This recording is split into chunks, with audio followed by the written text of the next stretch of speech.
Okay, we can't hear you. It's because I was muted. Hello, everybody. Welcome to the shenanigans. It's going to be one of those kinds of nights.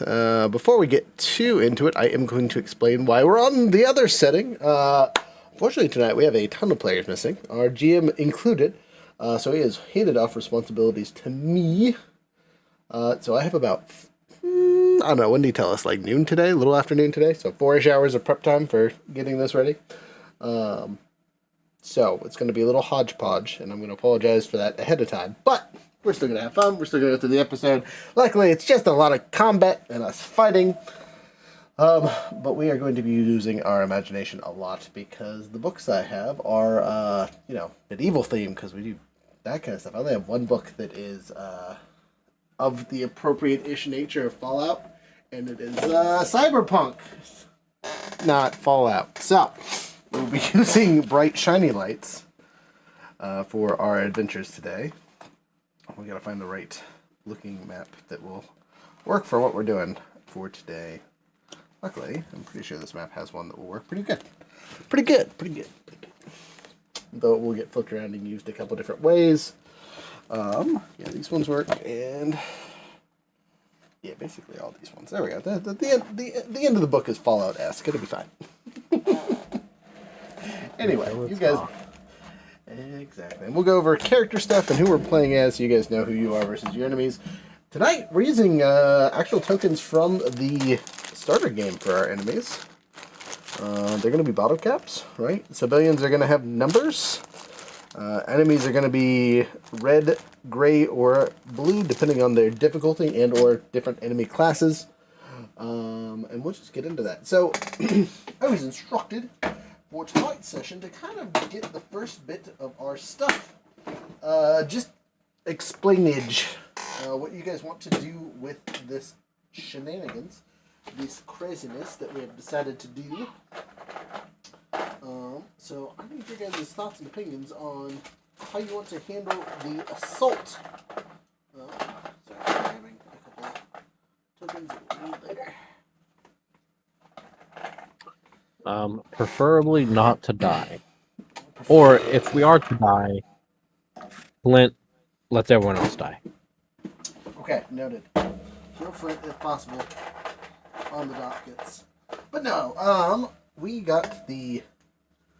Sorry, I gotta grab at least one more in a different color. We have at least... This is... I know I said a different color, but that's not what I meant.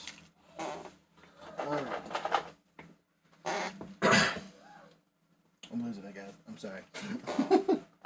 Too many things at once. I like that one. That won't work.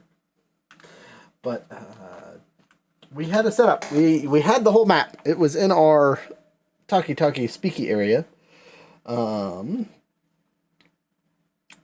Anyone have a chance to pull that up on the chat and share it? So I can click on the screen so people can see what we're talking about. I don't even know if we can do that. If we can, let's try. There we go. Okay. That'll cover what we need for later events.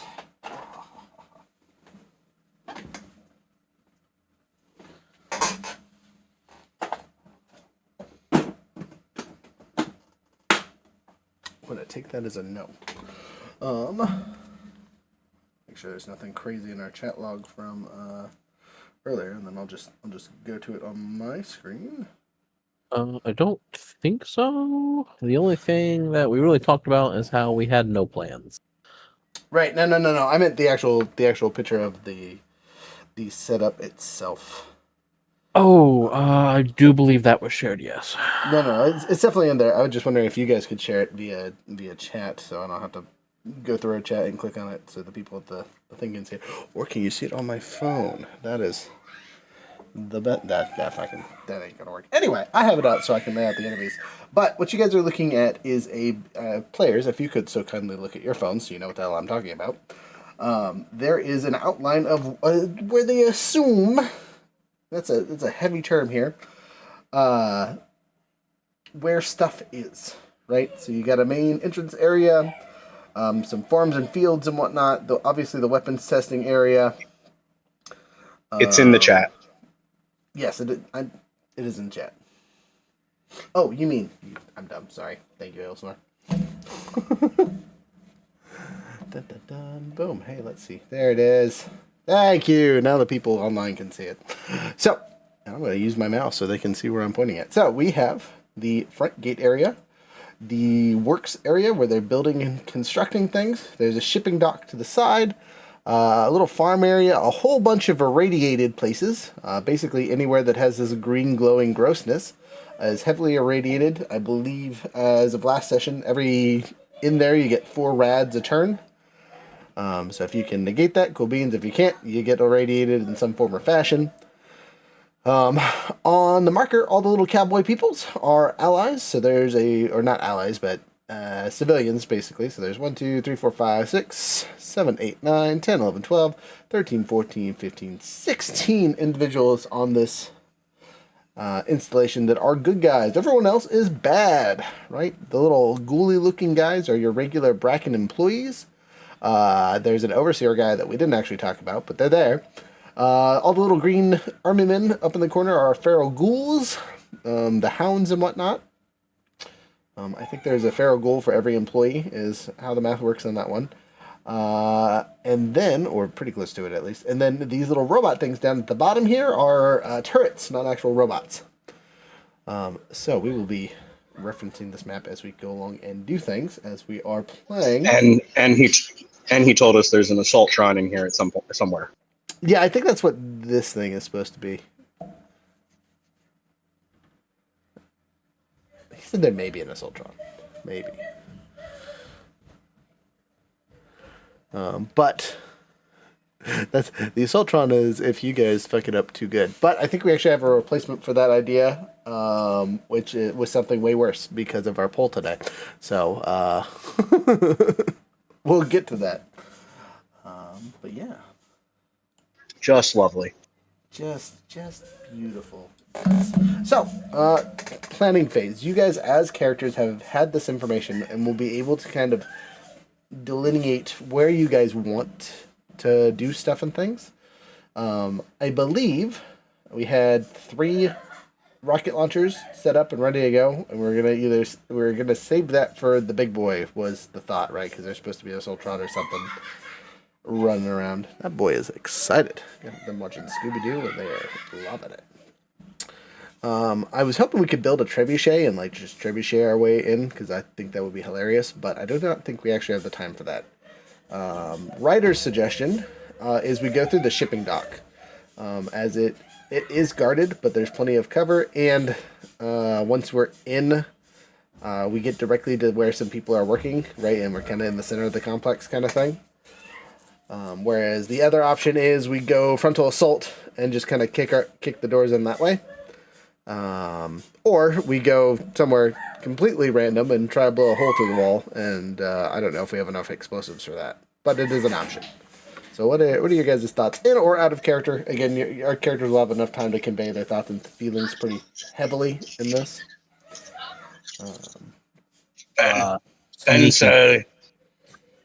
Ben say sneak in, too guarded.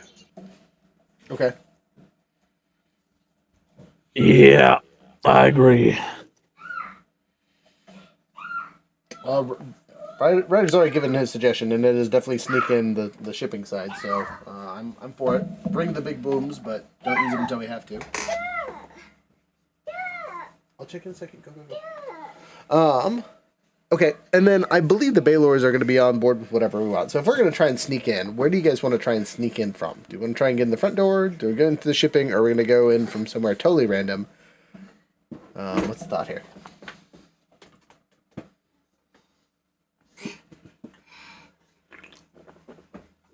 Shipping's probably the easiest. Okay. Shipping is probably the easiest. I don't disagree wholeheartedly. Fen points to left side of map. Less heavily defended, though irradiated. I could get in this way. Oh, well, I mean, Finn and Flint can damn near have the walk of this place. We'll just be healed constantly. Well, I'm not he didn't- healed by radiation. I was gonna say. I'm Oh. just immune. Oh, okay. Well, Flint's immortal in this. Immortal till you go feral. Yeah, it is fine. And even then, still technically immortal. Okay, all right. I'm not gonna argue with you. You're probably right. Let's see here. So I'm pulling out the Fallout book so I can move it along as we're playing around. Do.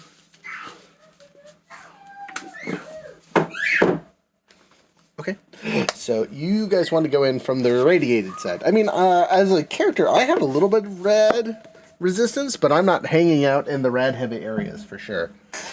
That would be dangerous for me. But running across a radiated area wouldn't be the end of the world for me. Like, I can run in and run out before it affects me kind of thing. And we have rad away. The Baylors have plenty of Fen supplies. says, I make big noise on irradiated side. You sneak in shipping. Okay, I mean, we still have to deal with the automated turrets because they're not moving. They're built into the roof or whatnot. I mean, that's the downside for both entrances is they are guarded by turrets. But where there is turrets, there is a turret control. So maybe someone can sneakle fandangle stuff. Is anyone good with computers? Or am I our best Nope. bet here? You're the Baylor's smart.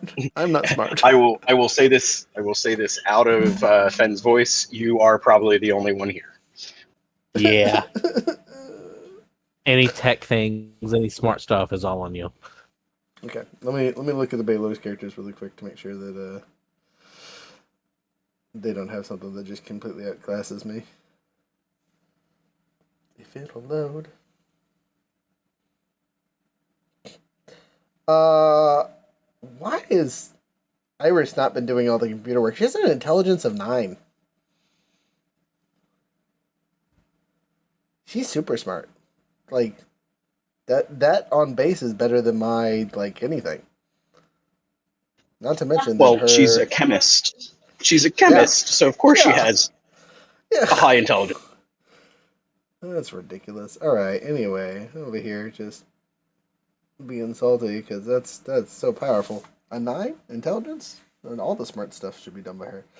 Alright, look at her other notes, because she has some abilities and stuff. Gonna hold my tongue on the rest of my comment. It's the meth that slows her down. Okay, cool. Yeah, we're gonna make her do the hacking. Anyway, noted for later. And to be fair, Frozen's character also isn't dumb if I remember correctly. Let me look at this picture really quick. No. No, he's a 9 Can't be too. dumb. What? Where have they been this entire time? Why have I been hacking things? Why has Rachel been hacking things? I know she's not dumb, but she's smarter than I am. Anyway, so me and the Baylors are going to sneak in and maybe hack some things on the left-hand side, but you guys make a ruckus on the right. Okay, cool beans. Is there any items or things that you guys want to try and get before we get here? Again, this is what the DM told me to give you guys time-wise before we actually go for the assault. Is there anything else that you guys think you need to craft or buy before we get started? I know we spent a good bit of time doing that last session with the rocket launchers and whatnot, but better safe than sorry when given the chance. Yeah, I didn't have a chance to do anything with the spikes, and with Baylor, the Baylor's not here officially. That won't happen. What spikes were you trying to do? I was trying to do the sword spikes to go on to the Buster sword. It's an upgrade for a melee weapon. Yeah, okay, so I'll just do melee science roll for them really quick to see if they can do it. That seems easy.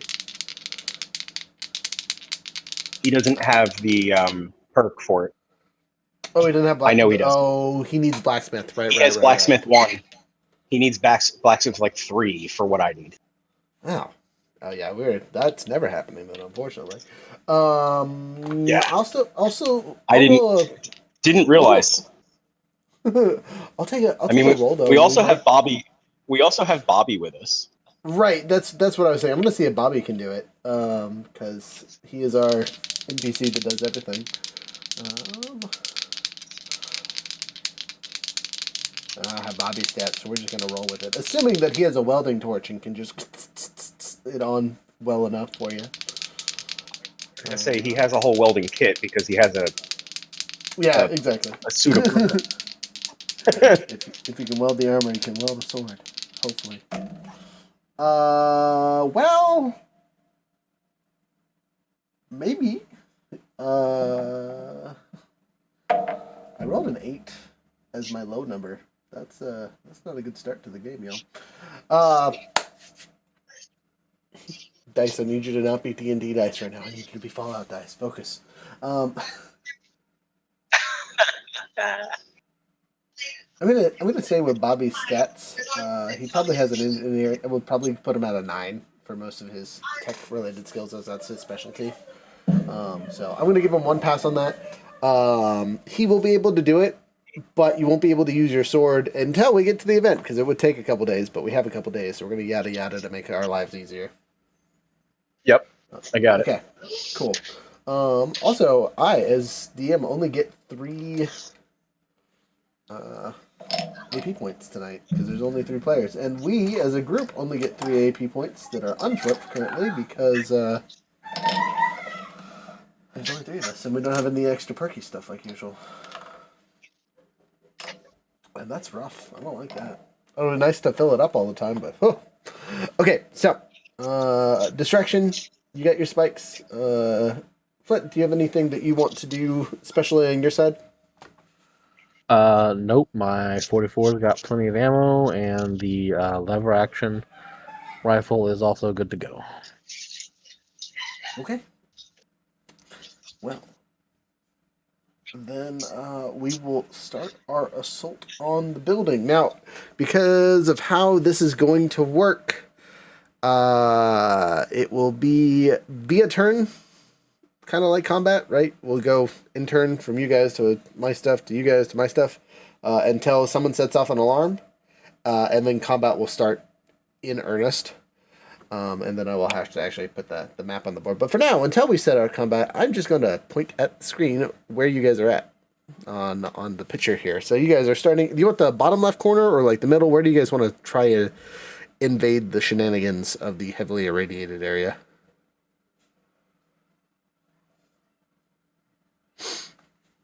Because it's basically the entire left side, but the entire left side has...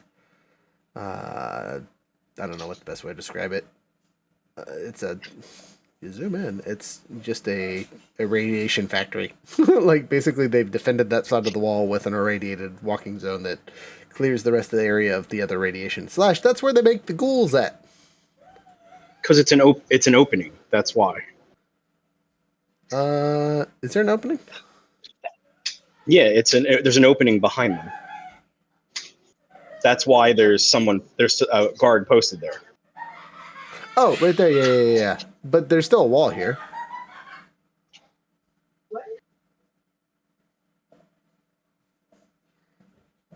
Oh, there is a guard post down at the lower left-hand side to the south.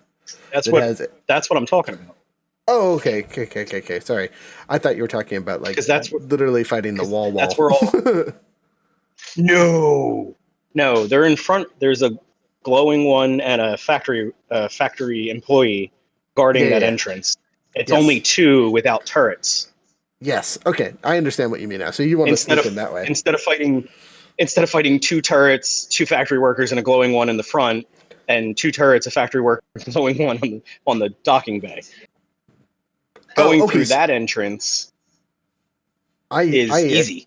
And again, for movement reasons, moving through the irradiated zone won't hurt. It's when you stop. So as long as me and the Baylors don't get stuck in the irradiated zone, that'll give us access to the base almost immediately. Oh, okay. All right. I like your way of thinking. Okay. Well, I guess that means we need to make some stealth rolls as we sneak up on these yahoos. Yeah.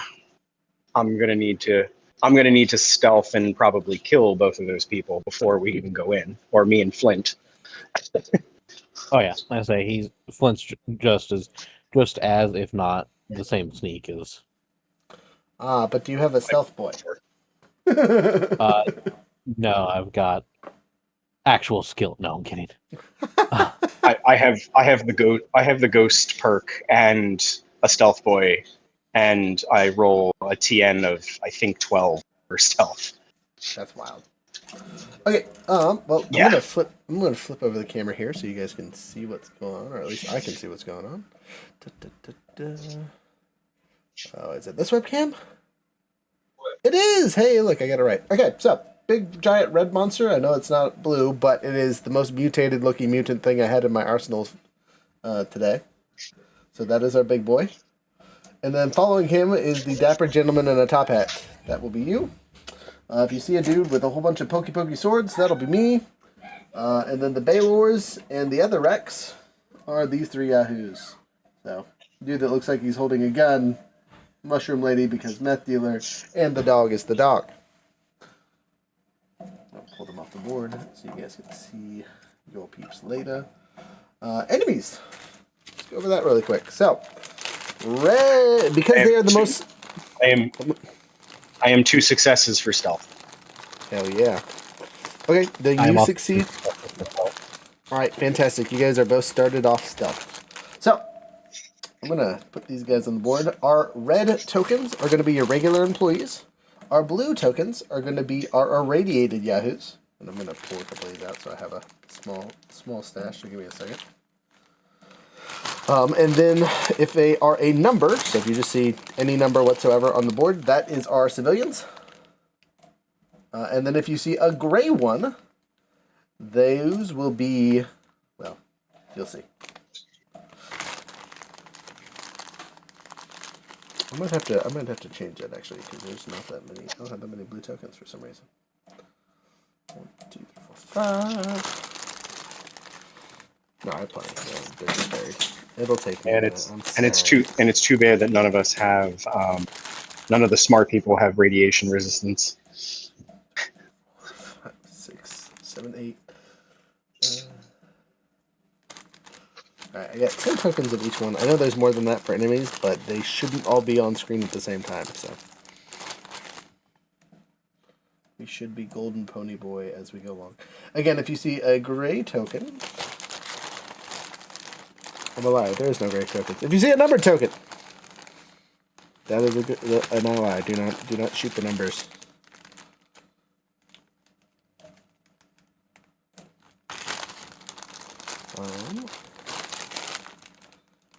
And what else is there? Yeah, if I pull out other enemies for whatever reasons, they will be models.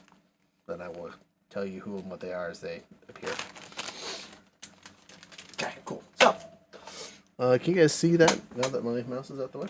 So, you have 2 enemies down at the south here. You guys are sneaking up on them. They are guarding a little door that's going to be here. It's not actually there because whatever. Do you guys approach from the south, or do you come from the west or east? Or obviously you don't want to come from the east because that's where all the other enemy yahoos are, which I will throw on the board. We're probably coming from the south, I would imagine. Okay, that makes sense to me. I'm not arguing with it. Hey, in the vein of using tokens for things, there's your 2 turrets. If you guys get too far over, the turrets are going to shoot the hell out of you. So from the south, so off the board, sneaking up. You guys rolled really well, so you guys can get within long range before you need to start doing other things. Because again, it's kind of an open area on purpose, obviously. Here, let me click on my map so we can all see that a little better. Fen will whisper to Flint, I will go for glow. You go for other. You'll know when to shoot. All right, big guy. Are you sure you want to shoot though? And well, if he can, I don't know. You know what? Actually, I have fairly good unarmed. So, how about we take them both out at the same time, big guy? Okay. Yeah. So Fen will trigger his stealth boy, and I have to roll now. Give me a second. Okay. He is fine. I'm not surprised, but it's always good to know. I rolled a 2 and a 1, so fine. Oh, you are good. You got this. All right, cool. So Fen is gonna clear the distance in a blur because he runs very fast, and is gonna sink meat choppa with spikes into the glowing one. Okay. Make your roll for the glowing one. Okay. They have a defensive 1.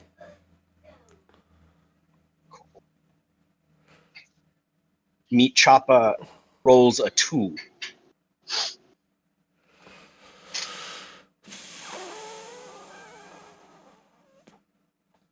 Singular 2? Two. No, he rolls Okay. 2 successes. Okay, there we go. I was like, what does that mean? Okay, so they have a defensive 1, so you guys flip your first bottle cap. Woo! Roll the damage there, friendo. Also, Yep. did you roll at with an extra die because you surprised them as stealth round? I did not, so give me a second. I forgot.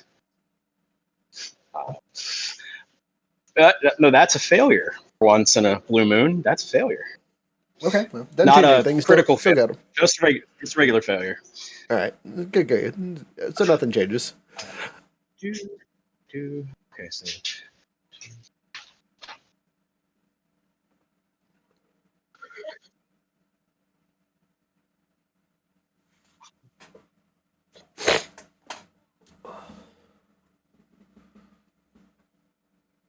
all right, so that is 12 piercing 4. 12 piercing 4. Oof. Okay, well, not that they had any armor to worry about, but They could have natural resistance. I don't know. They're glowing ones. they are glowing ones. I'm looking here for. They do. They actually do have a little bit of resistance, but not much. But your pierce says I don't care, so you just do 12 damage straight up. That's it. Straight up. Straight up. Yeah. Pierce 4 negates their armor, and they take 12 damage. It is still standing, but you got a crit. Where'd you hit it? Let me roll. Die. 20. Rolled a 20. So 20. I believe that Sorry, knuckle is butt. one of the legs. It is. It is the right leg. All right, so this thing is slowed. Luckily, its target is literally right in front of it. And Okay. and we have enough AP for potentially another attack. Not yet. You only got one more thingamabopper. Gotcha. One fingal hopper. Okay. One fingal bopper. But I will put you right next to this guy because you snuck up close. Flint, I will allow you to make your stealth roll to see if you get to also engage in the stealth attack. Okay. Say you guys swung at the same time, coordinated that. Sneaky. Sneaky. That is 2 successes. Okay, you gain us yet another. No wait. No, sorry. This was for the stealth check. So yes, that's the goal. You did it. So you snuck up. You may now make a melee attack with advantage. Fantastic. That's even better. I don't even need the advantage. I just rolled 2 1s. So that's 4 successes. All right, fantastic. That fills up our meter, and then you have 1 extra that you can burn immediately on your melee attack if you want. To give you Yeah, sure. Extra bonk. That is 1 extra bonk. For the first sneak attack, that is a max 4 damage. A max of 4 And then- damage? A max of 4 damage. Oh, just kidding. That is not the max I can do. And then for the extra bonk, that is 6 damage. Okay. So 10 damage total. 10 damage total. What are you using? Just out of curiosity. His fist. Oh. You just punching a dude? Yeah. Okay. I mean, that is an option. That was always an option. Let me look at I ran up stealth, clocked him on the thing, and just threw a haymaker straight into his kidney. So, he is wearing armor, as this is basically an NPC. And that looks to have detracted your damage a little bit, but not by much. As you hit him with the full force of your fist, he looks hurt, but is also still standing. The tussle now begins. What's your guys' initiatives? 14. 14, okay. 13. 13, okay. And then they have a 12 and a 10. So, big boy, Blue Smurf of Death, you're first. You have full pips as necessary. I got it.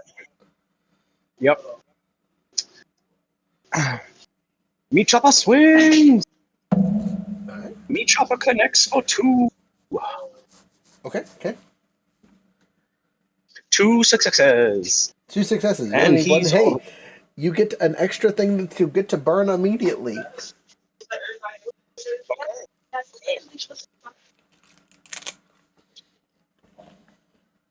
I assume you burn it to add an extra bonk to your dice? Yeah, I'm adding an extra die. Yeah. Sweet.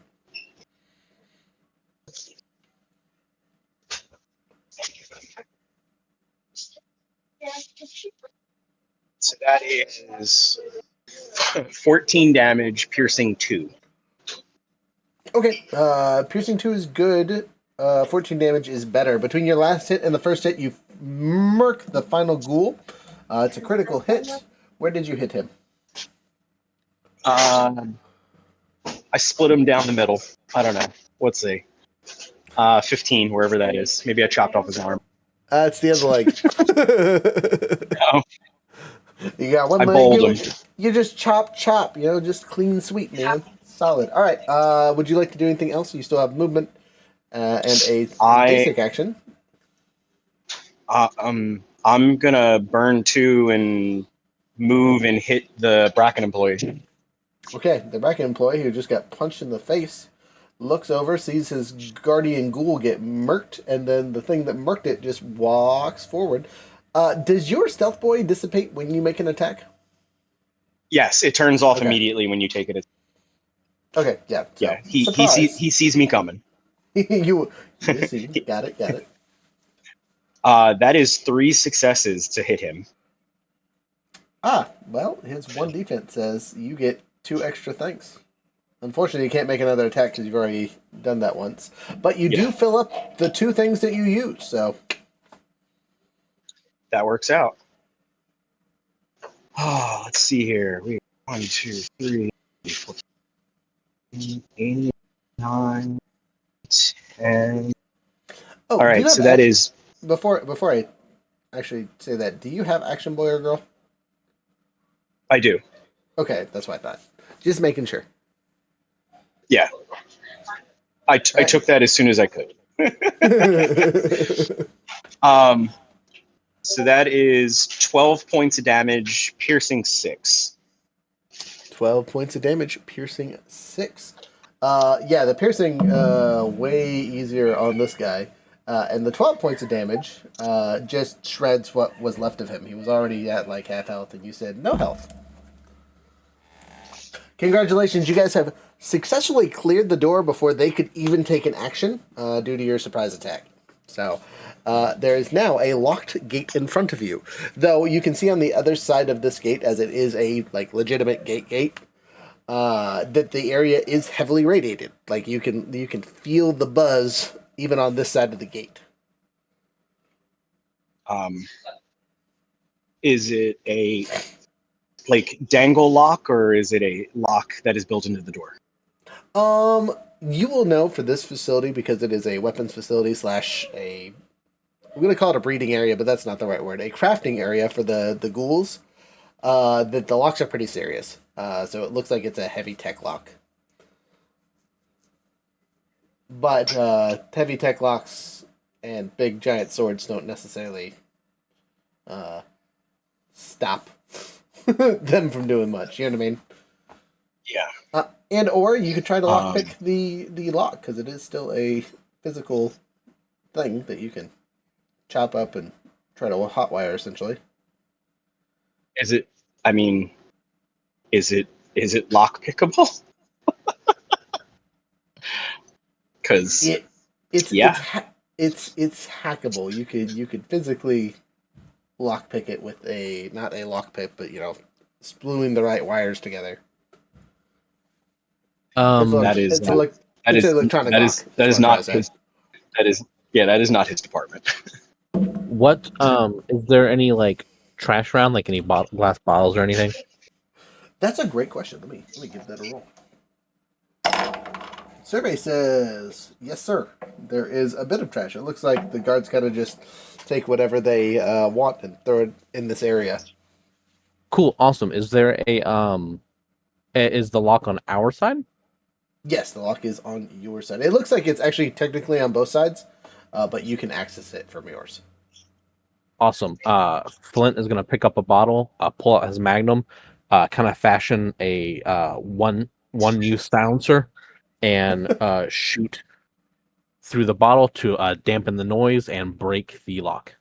I really like that idea, but I would like to remind you that you have modified your pistol to fire a 50 cal. No, the pistol does not shoot a 50 cal. What? Your magnum? Or are you using a different gun? I'm using the magnum. I mean, it's the only gun I got besides my lever action. I think you upgraded it to where it was a 50 cal receiver. That was the sniper rifle.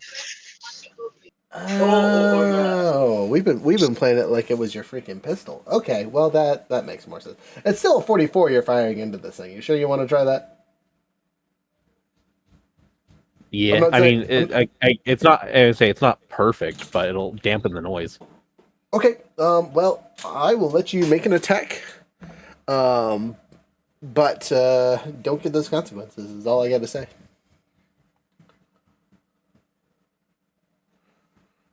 What are you sneaking up on me for? You trying to scare me? It's still a bullet hitting metal. So. Yeah. It's still gonna be loud, unfortunately. No, so yeah, it's just to dampen the noise a bit. So I hope this roll streak keeps up all night. 4 successes. 4 successes. Well, you shoot it and it unlocks for sure. Unfortunately for us, you will have drawn the attention of the people at that gate. Hey, stop! Let me hear you. Sorry, I'm being attacked by small invaders. Get out. I love you. Go watch movies. So yeah, you open it. It pops open, but again, it's a 44 that you just about 100 yards away from the next group of people. So they're coming to check it out. Not that you know this, but you can assume that that was not quiet. Yeah. That's fine. If we have time to set up, Flint will look at Finn and kind of motion towards like one side of the door, and then I will try to see if there's any cover and pull out the lever action and set up right across for it. So as soon as I see a guard, I will pull that trigger. Okay, so you guys can set up on these little container tanks that you can see on the map here. They're legitimate cover. They're taller than you guys are, so you can't shoot through them, but you can shoot around them. Stop. Here, take this. Take this. Find the other dice. There you go. Enjoy. Okay, you set up your action. Finn, you have enough time. Fen will go on side of walls, not on tank. He will chop anyone who come in. So wherever the door is, to the left or right of it, whichever way it opens. Yeah. Okay. Yeah. So it'd like swing this way. All right. Well, the turrets don't move, but the guard is being closely followed by the feral one, but it is going full speed at you guys. As your don't get to here before this goes. This guy on the other hand,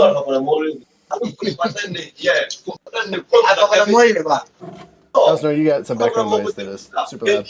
I know, I'm killing it. Anyway, this dude rounds the corner, and Flint, you can activate your attack, as your called action was as soon as you can see him, basically. A glowing one pop. Okay, that's one, and you have a bonus at this point, because you guys have filled up your thing. Oh yeah, I'll take another shot on that. And you said that is. If you take another shot, it will cost you one of the tank ones, but whatever, it'll be fine. You'll probably get it back anyway. All right, yeah, this guy right here. Okay, so 11 damage on the first shot. Okay, any piercing or anything special, or just straight damage? Give me 1 second, Chip. Yes, piercing 1. Okay, so you get 1 piercing, which helps a little bit, but this thing is hardy, to say the least. Unlike the dude you punched earlier, his armor is tougher. And then 13 on the next shot.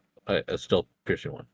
Still piercing 1. Okay, so it's still standing, but that hurt. Roll your critical. Oh yeah. Roll 9. 9. That is left arm. So you hit it in the shoulder. So actually, the first one also critical, right? Because you had 11, right? With Pierce 1. Yep. 18. So right leg, left arm, and right leg. All right. So it is slowed on the first shot, and then it is attacking. Choppy is not as good on the second shot. It can't carry any cool weapons. Unfortunately for it, it also activates Elsnor's in range proximity as soon as it takes us one more step forward after getting shot.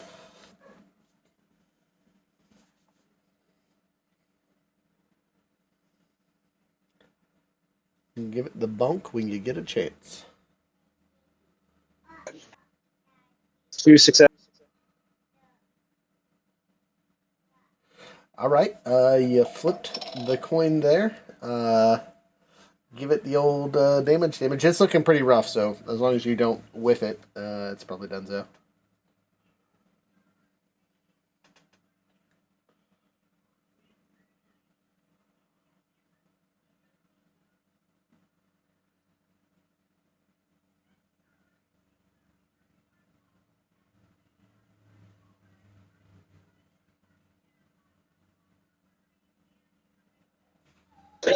It's very loud. No, you're good. 14 damage. Yeah, he done.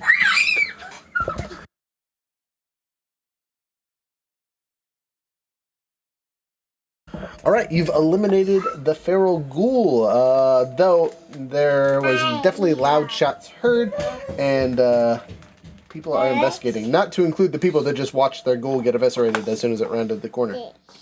Speaking of Blue Monster of Doom, you have line of sight on one of those 2 people, for sure. Then we go back into initiatives, again, because there's no more surprise here. You had a 14, 13, and then they. So, Blue Boy, you're first.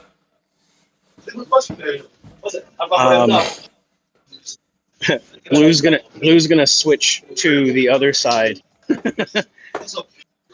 and he's going to wait. They'll come to him. Okay, so you switch to the other side of the gate, so they have to basically round the corner to get swapped. Like it, holding your action, you can do that. Next person. Then I assume you also set up a shot. Yep. So as soon as someone comes, the shot. All right. They round the corner. Boop and boop. So you get a swing and you get a shot.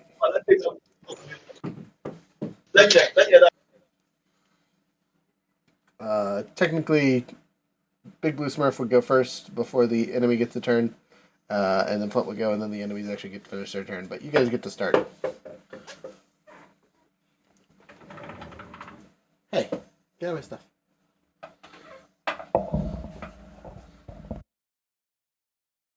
And you have full AP, just as a note.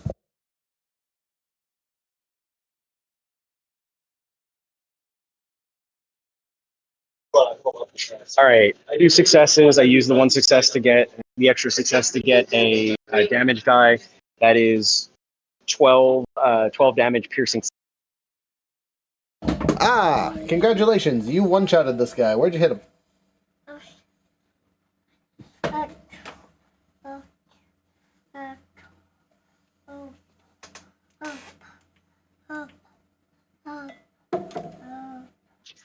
I took him. I split his head open. It was a 1.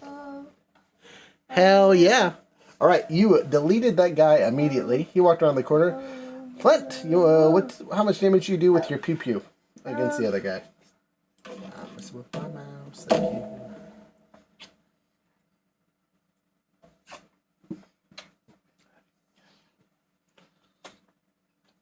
Can you go keep an eye on your brother for me? Oh, just realized that I was muted. 13 damage. 13 How many successes did you have there, Goober? Oh, 1. Okay, cool. All right, you hit him 13 damage. That goes through their armor. Hey, don't give me that. And finishes off their health. Bye-bye. Where'd you hit him?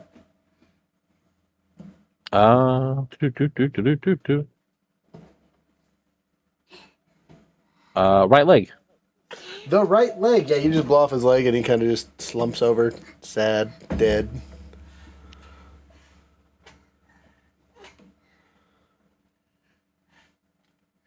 Okay. Stop. So yeah, you guys have cleared this area, and you're pretty sure the front gate, besides the automated turrets, is now unguarded. Though, like I said before, the shooting and whatnot has kind of given rise to the rest of the facility. You can kind of hear stuff in the background making noise and being upset and whatnot. But there's no one directly in the area which you are, and you guys know that this area is heavily irradiated. You steal my dice, you thief. Fen will point to room to right of door. Brakken 1, 6. Good. Brakken 1, 6. Yeah. Good. Hey, as you guys get in there, though, there is a lone Brakken guard who seems to be guarding an open area here. Though, in all honesty, it's not quite right because perspective. But It's not right because of spacing. If you guys are here going into the main open area, there is a guard right there guarding a small entryway. He looks scared but ready. He's ready for anything.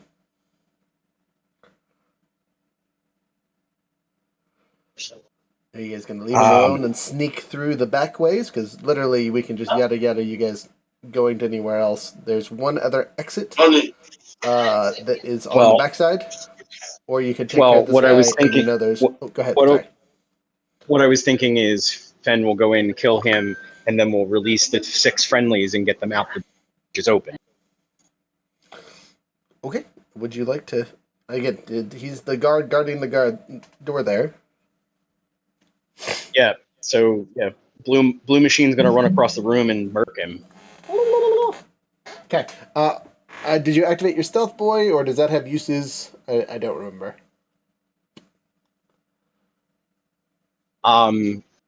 We have not discussed how many uses it has. Uses as Jared decides it.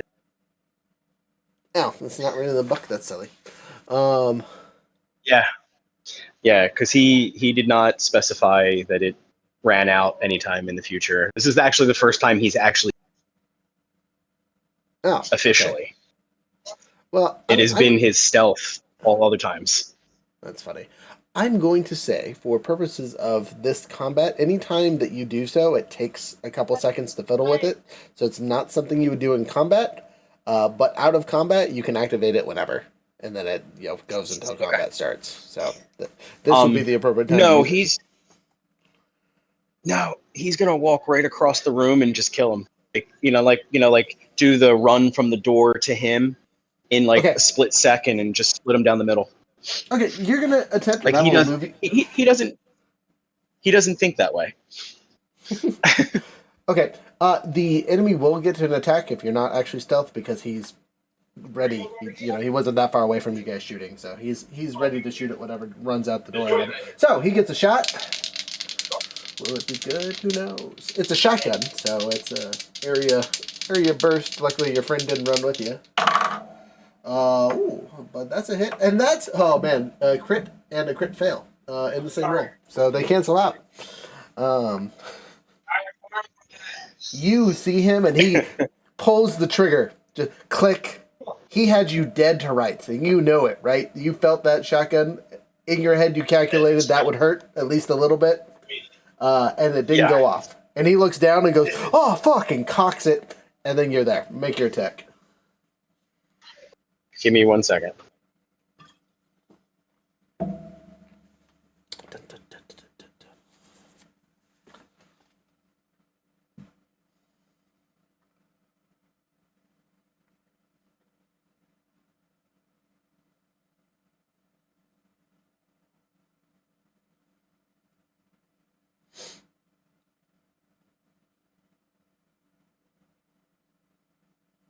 Well, he's rolling flat. You're feeling great in this irradiation. A little bit of damage you had lingering over is kind of knitting itself together. The fatigue from traveling.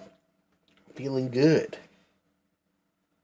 Oh, man, I gotta get out of here. It's getting a little too comfy. Got it.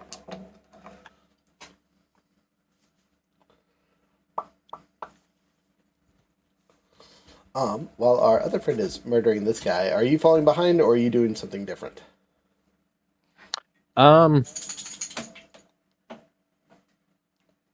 Let's see. We were on the bottom left, came in through there. All right, sorry. I was clocking out from work. 4 successes. It was a 1 and a 2. I used the 2. I used the 3 extra successes to add to damage. Okay. So it's 17 damage and piercing 6. Bye. Another man just eviscerated. Would you like me to roll the body parts die, or you got that? Nah. I cleaved him in half with 17. Yeah, there's no way his body survived. All the way down to the left leg. That's rough. From shoulder to left leg. Solid. Okay, you removed the guard. Unlike the locks that were out there before, these don't look to be locked. They're just shut.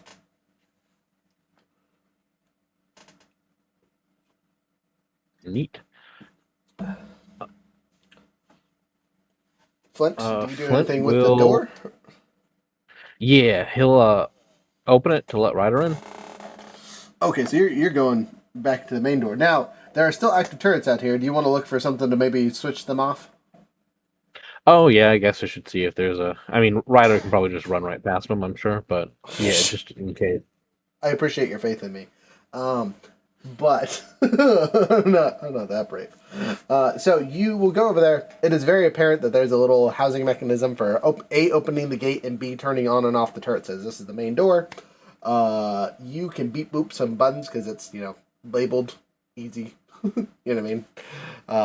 And deactivate the front gate turrets, which is literally just an action, and they go offline. And then open or close the door. You open it, and it kind of just slides open, allowing your friends to enter. Da, da, da. They look very sad that they did not get to use the rocket launchers, but, they run in as quick as possible. As they're running in, you guys get to the other entrance switch. We're going to move everybody down to a different spot as we add our first 6 NPCs. I grabbed the exact number we needed. Boom! You guys open the door. Again, your friends are not far behind. There are 6 various ghouls, chilling, or not chilling. They look very stressed, like they're about ready to run, in what looks to be the sleeping area is the best way to describe this room. From my understanding of the layout, this is where they sleep. It is not in good condition by any means. Heck, as you're in here, you can literally see some of the radiation from the radiation wells outside kind of leaking in, which, you know what, for ghouls probably isn't the worst thing ever. But if they were regular people, they would not be happy. So, what do you do? They all look concerned, and as you guys come in with weapons and covered in people, they're kind of scatter and hide behind their little beds. Here to free you. Okay, here to free you. You want to make a speech check to see how well that goes over?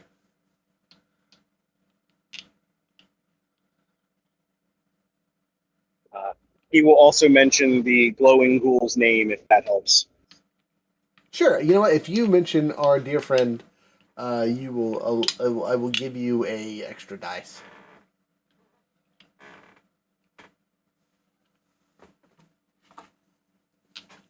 Jebediah, by the way, is the name.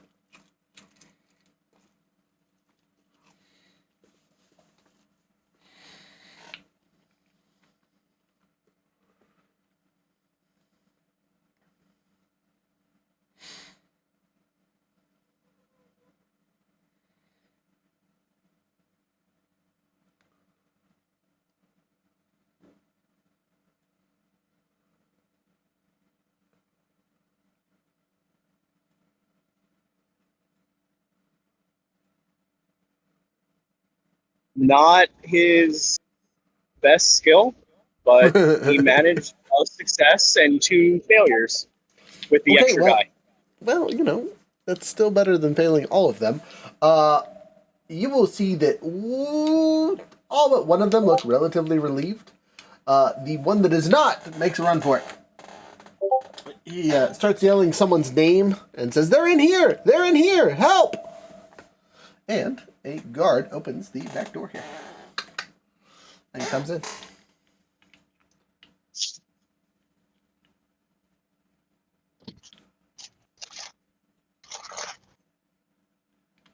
So, combat, wombat. What's your initiative there, friends? Actually, Ryder might. 13. Ryder might get. Still 14. Yeah, sorry. I'll get it memorized eventually, I swear. That means Ryder goes first. It goes me, the big boy, Flint, and then the Baylors if they get a turn, and then the enemies, and then the civilians. But I don't think this man is making it that long. So Ryder's going to move to where he's within short range. So move an action to get to there. And then I pew-pew with my gun, because, you know, we're loud already. You guys have been shooting and whatnot. Yeah. A hit and a hit. Is that a... Did I upgrade that yet? I have not upgraded that yet. Rabble. Okay, anyway, 2 hits. I would flip a coin, but we don't have any extras, so I get to add it to another action, I guess. I don't know. I might have to take another shot at this guy. We'll find out. My gun does a bit, as you guys know. I'm just using my regular 44. I am not using the other stuff. And I'm not going to bring the extra ammunition. And I'll even roll on the thing so you guys can see it today. All right, 2 misses. A hit in a special. Another special to miss. I'm going to burn a luck point to re-roll those 3 that I missed. Because, you know, I don't like that. Wow, they're rolling real good right now. All right, so that was 1, 2, 3, 4, 5, 6, 7 points. My revolver just has vicious, so it just goes with the thing. So, like I said, 7 points of damage. They do have some armor, so he takes a good hit, but is still standing. I will burn one of our save things plus my extra overload to make another attack against him. I have Action Boy Girl now, finally, so I do not have to worry about the silly extra defense stuff. 7 and a 4 again, so 2 more hits, so I get that bit back. And then I do the same thing. Do I burn ammo on this one now? I did buy ammo. Okay, no, we'll just keep it normal. There's going to be a lot of enemies. Alright, 2 faces, 2 blanks. Hit in the face, so that's 7 right there all by itself. I only missed 2, so I'm not going to burn the luck point to get those dice back. So 7 more points of damage. He's still standing. I tried. He's tougher than he looks.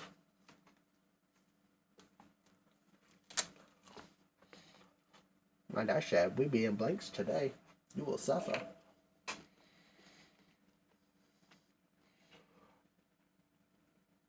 Anyway, yeah. There. DR of 3, 6. Rabble. Big Blue, it is your turn. You cannot get next to him this round, but you can get within close range if we want to throw a bat at him.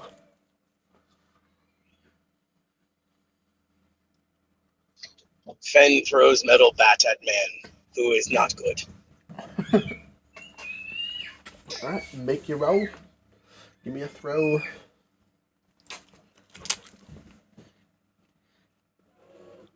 Fen has one success. 1 second, I gotta check out the boys that are squealing. Okay.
Ay, donde está mi Vesta?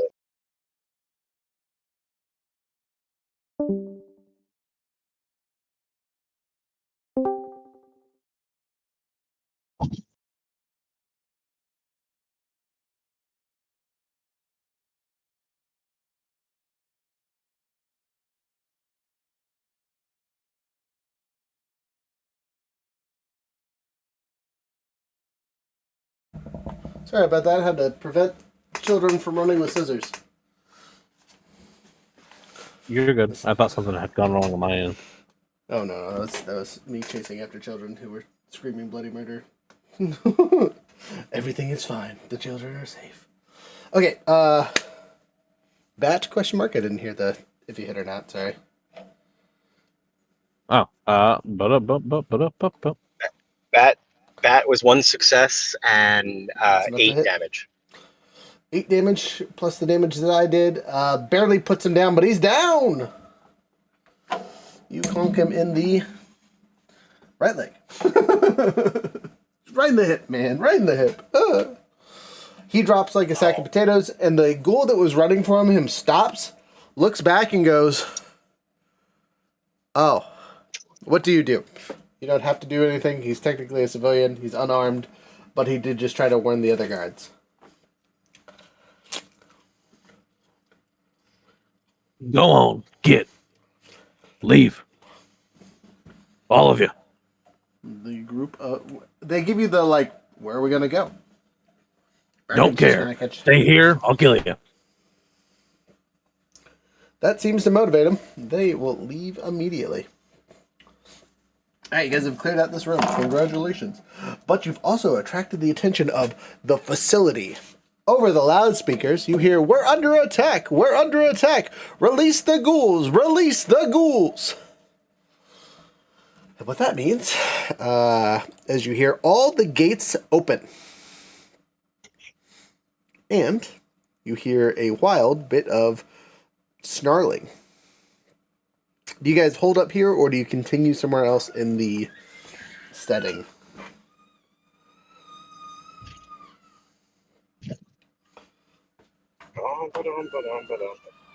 And just to make my life easier, we are going to use either of these two maps. If the map has a whole bunch of cover and tanks and things, we're going to use this one. If it's an open room, we'll use this one, and I'll describe the extra stuff that's in it as necessary. Does that sound good to you guys? Yeah, that's fine. Yep. Okay. Well, that's an upset, baby.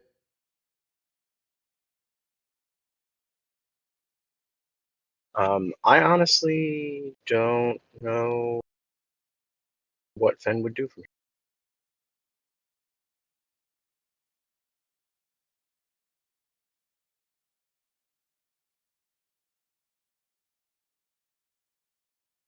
Yeah.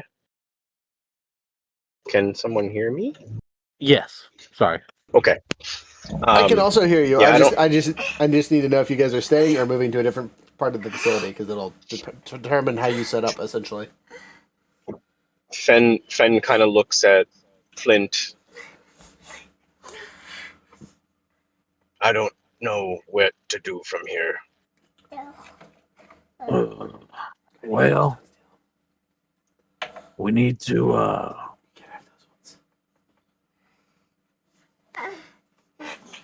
find the heart of this place and blow it sky high. Big boom. I like Big Boom. Big Boom, good.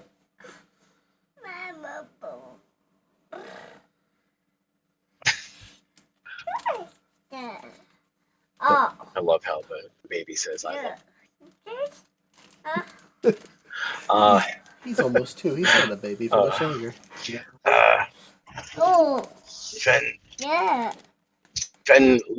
Fen will look at Flint and go, "This is power," and he points to the where you guys came in.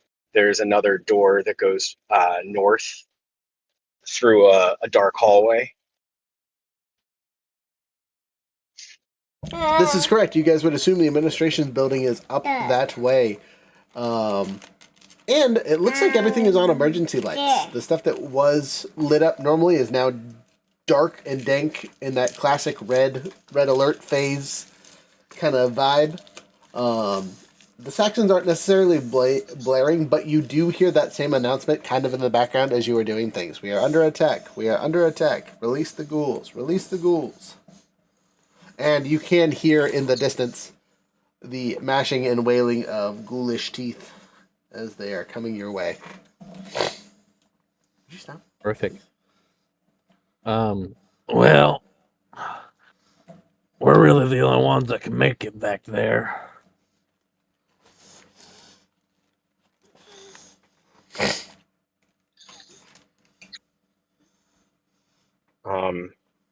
The hallway that I'm talking about is actually non-irradiated.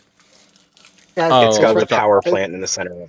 Yeah, it's right next to you guys. It's on your left of where you're at currently. Gotcha. For some reason, I was thinking you were like in the back at the closer to the top. Yeah, no, we can. Yeah, hit this power. Use the rockets. Take it out. Yeah, because Fen goes power source there on map. All right. Okay. Well, let's fucking blow it. Alright, you guys start making your way with the whole group. Now, excuse me while I set this baby down so I can put tokens and things on the board. I gotta look at the map to give the best outlay for this. It really is just straight back, huh? That's crazy. So, we're gonna just use this map here because it's basically a straight shot. There's not really a lot of cover. On this side of the map, there'll be the generator. I'm going to flip it just for my own convenience. If you guys are on this side of the little rail here, you are on the far side of the generator that will give you half cover, but they can still shoot through it because it's exposed and open, and you know what I mean? So you can shoot at them, they can shoot at you. You just get extra defense die if you're on this side. But we're going to start here. You guys just got to make it to the other end. I know on the top down here, we're actually doing it backwards, but is there an order of march, or are we kind of just running at full sprint here? I'd say full sprint. Okay. So that means, Big Boy, you are the fastest of us, if I believe correctly, followed by me and Flint, and the Baelish and the dog trailing a little bit behind. That's kind of our wedge pattern. And as we get to the middle of the room, all right, stop. We hear the come from 2 different directions.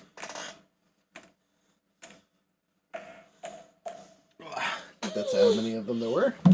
You like the notes here? They're literally right there. Okay, perfect. Yep, 6. three of them burst through one of the little side doors that connects to another section of the area, and three of them come from the hallway down below. And you see one lone man guarding the back door, directing these things as, there they are, get them! He's winning the way back. He looks to have a rifle, unlike the last guys that had shotguns. How many rockets do we have? We have 3 rockets. Hey, stop. Ryder, you should shoot a rocket at the bottom. Well, I guess technically, from your point of view, it'd be the top 3 with the guard.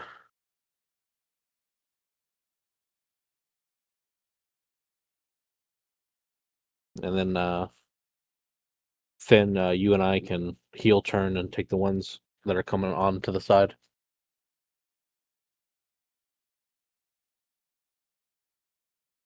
Okay.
Oh my gosh, I've been muted. I am so sorry. I've been doing the math in my head. 9 whole points of damage with the blast. All of them take 9, and that's it. That's all I can do. That's my turn. It's now Big Blues, but he has stepped away. I assume he had to do something. Hey, you be good. I think so. Yeah, I didn't hear him. He didn't say anything. I assume he just is switching over to his whatever or is driving safely. So, we will hold his action until he gets back and let you go. Okay. No. They have 9 damage. All of them have been hit. And you know that's a good bit of damage for these yahoos. What are you doing? Pull out the 44 and get to blasting. Actually, wait. I did my math wrong. If I had 2 dice, should have been 9 plus 3, so 12. 12 points of owie wowie damage. But it doesn't ignore their resistances, so they kind of just laugh at me. Does it count as energy? No, it counts as explosive. So yeah, no, they don't have any resistance to that. Anyway, don't mind me. They've been hurt badly. It's your turn. Why are you being a monster? Well, yes, I will. Grab my 44. Anyways, start blasting. Start blasting. You shoot the closest one first, I assume? Yeah. Alright. Roll to hit. You do have 3 pips if you want to roll extra dice for some reason. Gotcha. 2 successes. The closest one. Okay, that hits and then gives you an extra one for burning up this round. And 12 damage. Gosh dang, sir. Stop it. 12 points of damage. They're having a bad day. Sing a sad song. It did. Would you like to burn a pip and the one that you got from rolling to make another shot? Yeah, might as well. Okay, and you do not have Action Boy Girl, right? No, which increases the difficulty. Difficulty by 1. Yep. Okay, just making sure. 3 successes. Hey, you get that pip back. We're back at full again. Alright, roll for damage. 10 damage. 10 damage! With the damage you took from the explosion, plus you are pew-pewing, he goes down. Alright. Big Blue, technically it's your turn. We were just holding it until you came back. Yeah, my phone died. Oh no. As we were getting out of the car. So. Things. All right. Update me on where we are, what we're doing here. This guy is very injured. He took rocket launcher damage. His 2 buddies just got murdered. You're right here. He is within close range. These guys are within medium, so you'd have to use 2 movement to get to him. I'll kill the guy who's already. All right. I have very little doubt that you will finish him off, but give me the roll to hit, please. Jesper, will you go let the puppy in? That is 1 success. 1 success is all you need. Turn that down. Give me 1 second. I'm just getting my dice out.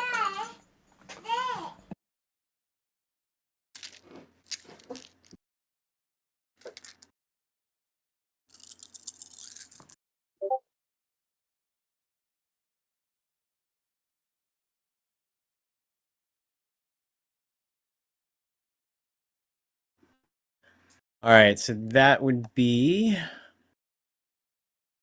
7 damage. Rolled a lot of beds. And 6 piercing.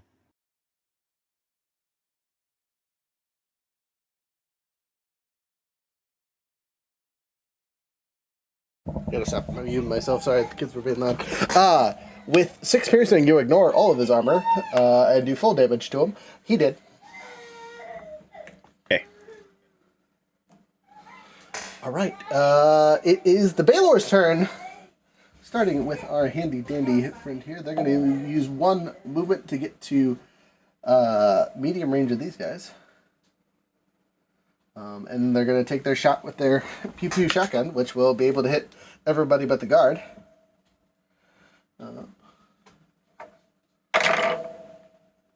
Definitely a hit and maybe a crit and probably a miss because I don't think their weapons damage is that good, but we'll find out.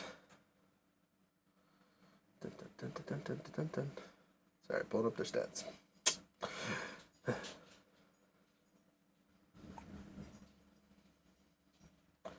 Just open it up. I don't care. Alright, so using their agility, which is also a 9. Gosh dang. Plus small arms, small guns, 3. Okay, never mind. She's again, Iris over here, just a champ. What's she stuck at? Oh, strength and perception. Okay, those and charisma. Those 3 things are trash. Mikey said, and since it's 40k, let's also sneak peek the Terminox, our final discordant species. These are people corrupted by the progress tone of cacophony. They are relentless destroyers that can even continue to fight after being dropped to 0 HP. I hit the wrong button. I apologize. I couldn't get it to stop. Minecraft talking voiceover fucking Warcraft. Anyway, pew pew shotgun. Definitely hits 3. So she goes over by 2. To the all 3 of these ghouls. Hello. New baby time, I guess. Okay. Yeah, let's roll damage. See what happens. Fucking shotgun. Where are you? You're on my thing. Oh, hi. 5 dice. 5 dice. Good. And then it has a fire rate of 2. So I'm going to throw the extra thing in there because I know they have plenty of shells, so they're rolling 7. Gonna need it at this point. Alright, so they activate 2 spread, that's good. 2 hits and number 7 here. Wow, alright, cool. So they can activate spread 3 times, and then activate 2 points of damage to that. So, hi. Spread is a weird thing. So it is half the total damage spread amongst all of them. There's 3 targets. They get to activate it 3 times. So they all take 1, 2, 3, 4, 5. That's how I understand it to work. I could be wrong. So, pow! Shebang! Shawazzle. They're barely hurt whatsoever because they're irradiated and it doesn't have any pierce or anything. The other Baylor's turn. Also going to do the same thing. That's me, not the Baylor's. Move forward. Rex is going to stay here in defense because there's no need for him to run up. Zeke also has a shotgun. We're going to do the exact same thing. Pew pew pew shotgun. Critical and a 2, which I know that's 4 for him. So he'll get another shot too. Oh, I forgot to roll Iris' second shot. I'll do that in a second. 7 dice. Here we go. That's a much better start. So 3 and a spread. And 2 more. So that's 5 and a spread. And 3 more. Nice. So 8 and a spread. So 9. Cut in half for one of these yahoos. So one guy takes 9. And this guy takes 4.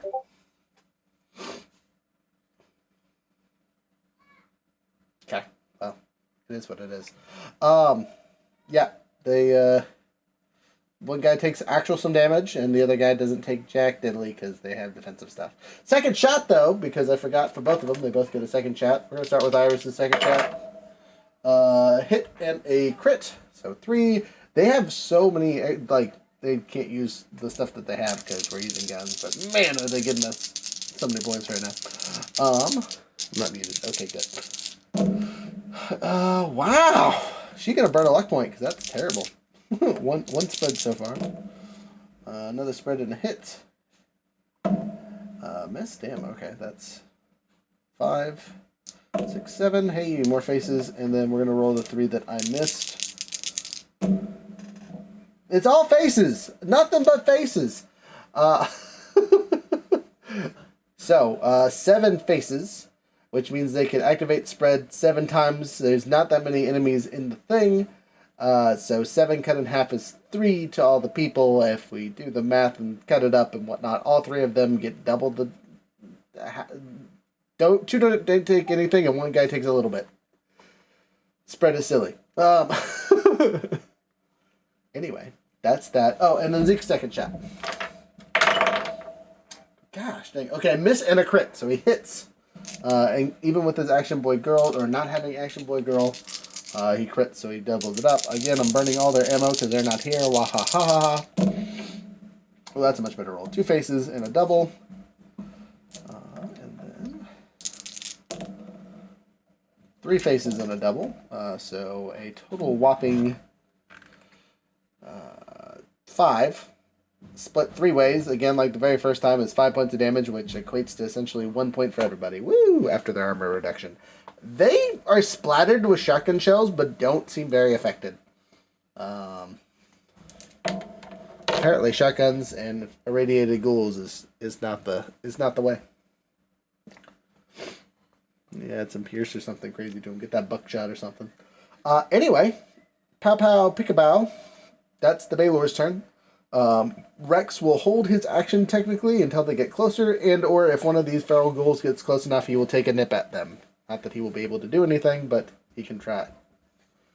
Oh, as a side note, both myself and Iris activate our Unknown Stranger ability. Because I can and she can. So I need to make sure I have the right amount of luck points. So I'm down to 4 out of 7, and she is down to 4 out of 5. Or sorry, 3 out of 5. Alright, that's all they can do. It is now the enemy's turn. I'm over here playing with myself tonight, y'all. I'm sorry. Yeah, they're just gonna run. 1, 2, 3. The dog gets to have his nip. The dog misses terribly. It's a complication. So the feral ghoul will actually attack the dog, which is probably the worst possible choice for it. But, you know, it do what it will.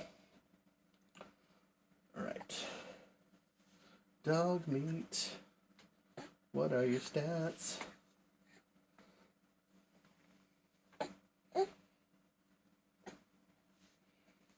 Oh, they're not good. I don't like that. Dog. Yeah, the dog stats are not good. The dog stats are not good. I'm going to cry because we're going to kill dog meat when the Baylors aren't here. I'm sorry. Okay, let me get the stats right for these yahoos. You could just knock out the dog and it just becomes a not dead dog. I could do that. You're right. But I don't think I can. Depends on how much damage I do. It makes an attack. Its target number is 13. Against the dog. Oh, gosh. Haha. Okay, it rolled well enough. It's also going to make a secondary attack against Zeke. I'm going to see if that hits Zeke's stuff. And it does! This ghoul is on fire. Nothing is stopping the zombie. It's just throwing hands with everybody. 7 dice. Here we go. Again, I will roll on the board so you guys can see stuff. I'm looking to see if it has anything special for its damage. It does have a radiation pulse. Oh, it's just radioactive physical damage. So it's rad damage, which is terrifying. Except for the mutant who's just going to giggle at it, but you know, whatever. Yeah. Alright. 2 faces, a chop. 2 faces and a blank. Alright, so that was 4 faces and a hit, so that's 5. And again, their faces don't do anything special because they don't have anything, which seems crazy to me. You know what I mean? Oh, wait, sorry. Probably, within its reach. No, that's just.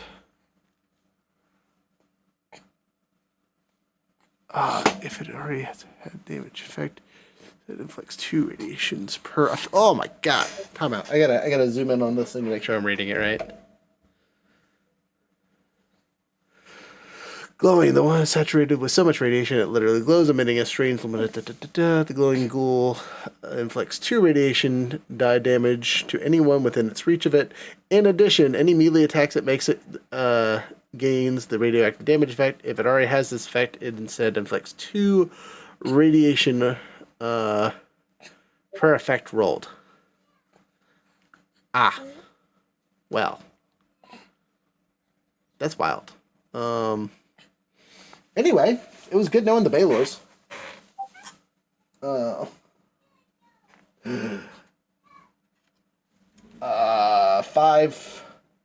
of... Stop it, get out of my face. Sorry, 4 times 2 is 8, plus 1 regular damage. So... Ow. Yeah. The dog, not good. If you guys could look up the stats for him in the book really quick, I'd be very appreciative, because I think he only has 10. Give me 1 second. I'll find it. Thank you. Appreciate you. Now to do the damage on Mr. Zeke here. That's a dice. Could you be nice when I'm rolling against the enemies? This is some bullshit. Alright, 3 regular damage, 2 rads.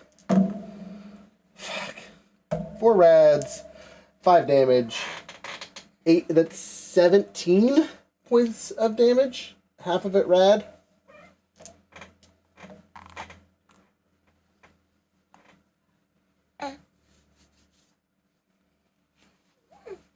Who is that on? Zeke. Oh god. I don't think I think that straight up murked him right off the bat. Look at his thing he sent me. Let's look at your health there, buddy. I am almost there. Oh yeah, The dog. no, Zeke is irradiated to death and then some. The dog has 6 HP. The dog. Oh, Rex and our boy are dead. The ghoul tore them to shreds in one round. That's upsetting. Next ghoul, on to the Mrs. Baylor. Hits. Sorry. Companion, because he's a dog meat for so many levels, he actually gets bonuses. 1 second. He actually has 11 HP right now. Okay, never mind. Dog meat's up by 1. He has 2 health though because it's a radiation damage. Hey, that's my face. Could you not? Yeah, that's both hits on Iris. She has a defensive 2, and he said, "I'm still hitting you." Same thing. 7 dice.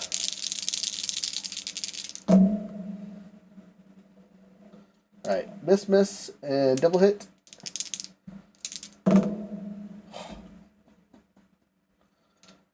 All right, so 5 and 3, which is 6, so 11 points of damage to Miss Iris. She is still standing, but her health is significantly reduced.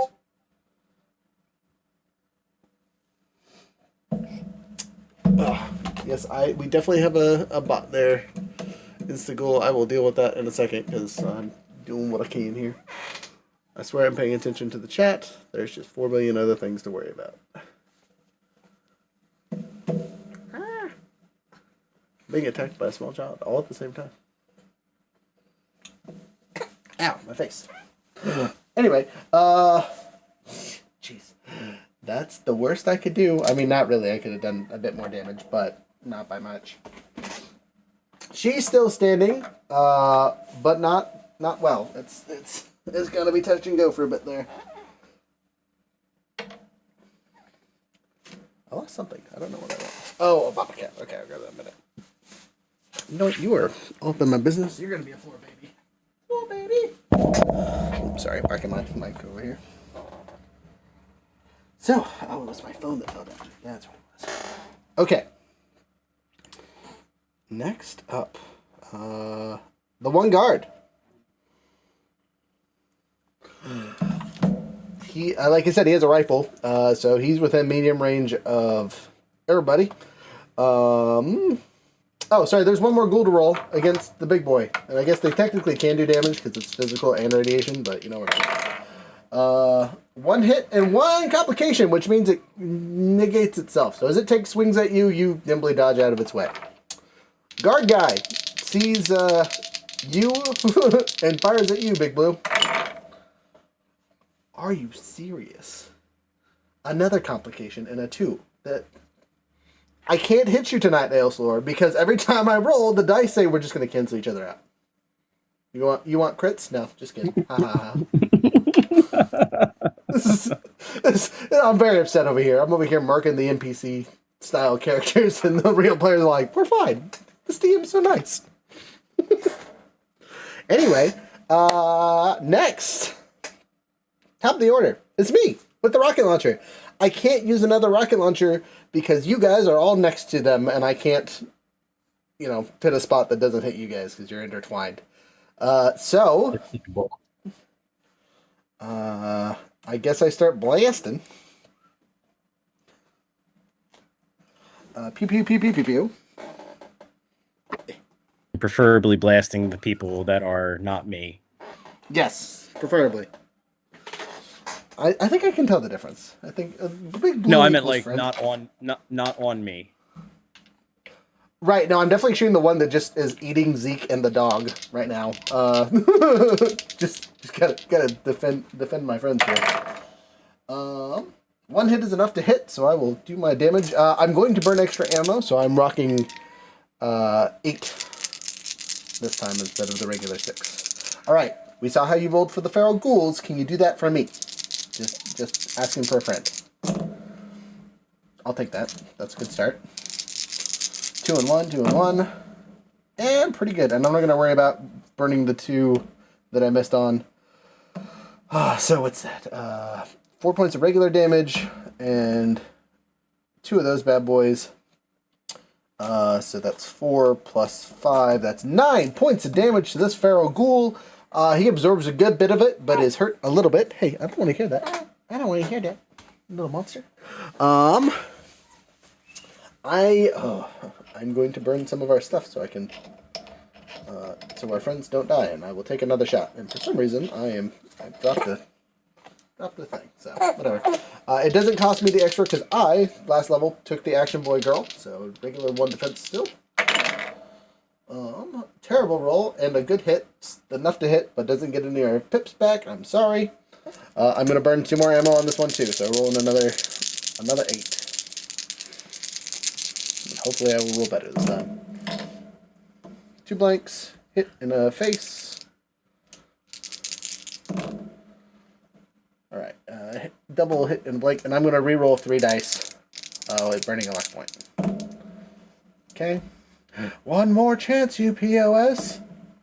Wow, okay, this you failed me, dice. You failed me terribly.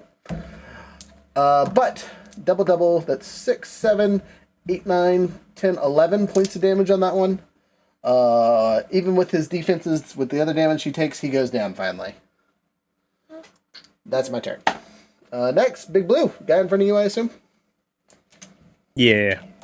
Alright, roll to hit. I will be there in 1 second. There we go.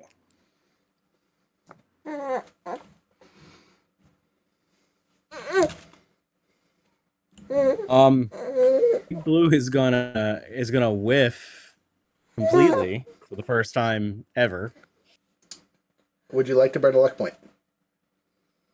Probably, yeah. At least give you 1 chance. They don't have high defense. That time that is a success. Okay, that's all you need. 1 success to hit these things. Get them. Holy shoot! I will holy make Schumer. Holy Schumer! I will make a side note that these guys do have have not been hit yet. Obviously, besides, well, no, I take that back. They all got shot with the shotgun. So They all got shot with a shotgun multiple times. Yeah, unfortunately, the shotgun did, like, every time I pierced, it was, like, 1. So they are not super injured, but they are injured. Oh, man, that sucks.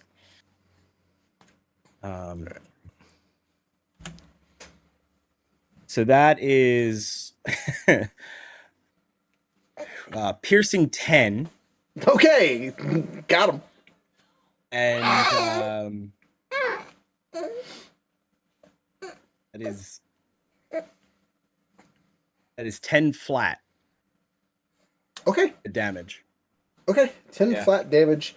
To the one on that side, damn, he's still standing. He's not looking good, though. Where'd you hit him?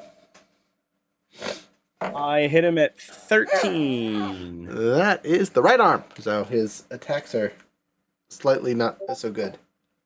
Are we still flush? No. Oh. We are at -2 currently. Sorry, not. We are at 1 currently. 2 for max. Gotcha. Excuse me. After you is Flint. Flint.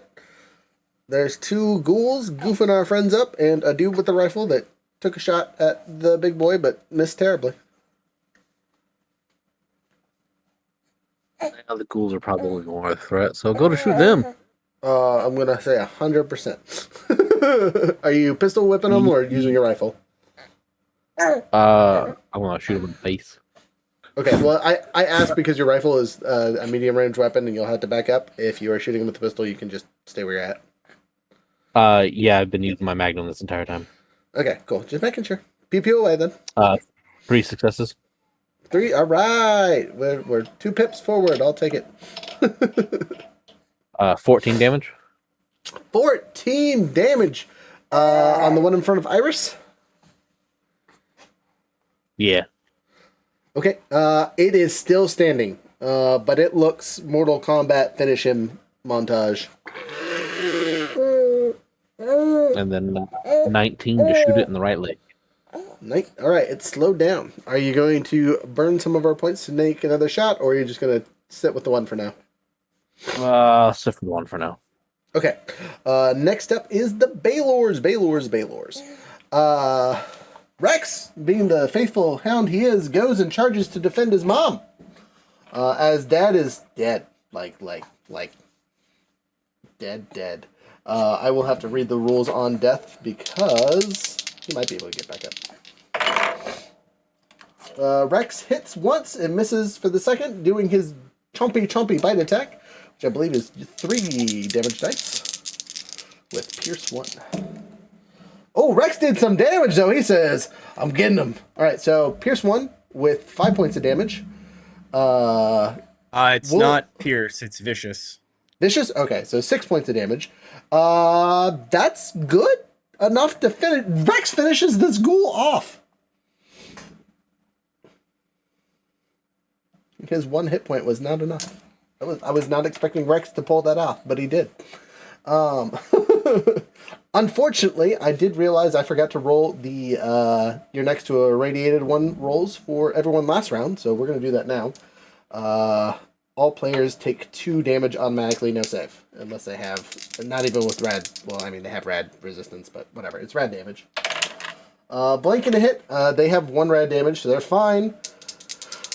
For Iris, and then for the dog, 1 and a nothing. Brain fart here, sorry. Does the dog have rad damage? I think it just has physical damage with its armor, right? No rad DR. Okay, then he takes 1 point of damage, which puts him down. He traded with the ghoul, saved mom. Big boy, you're resistant to radiation, right? It doesn't do anything to you? Doesn't do jack squat to me. Okay, so I'm not going to roll for you because it will not affect you. Anyway, Iris still gets a turn. She is obviously going to help where she can. Stim pack straight to the face. Though I do have to check the rules on death really quick. Hi, can I sit you down while I pull this book up?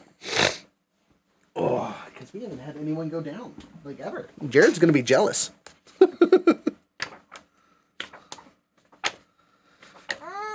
I don't want to hear it. You be nice. Where is... Alright, that's... hazards. Hey, you be nice, you be nice, you be nice. Movement zones. Medical attention. Here we go.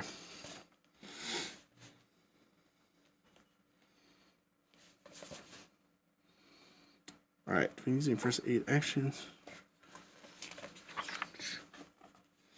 Alright.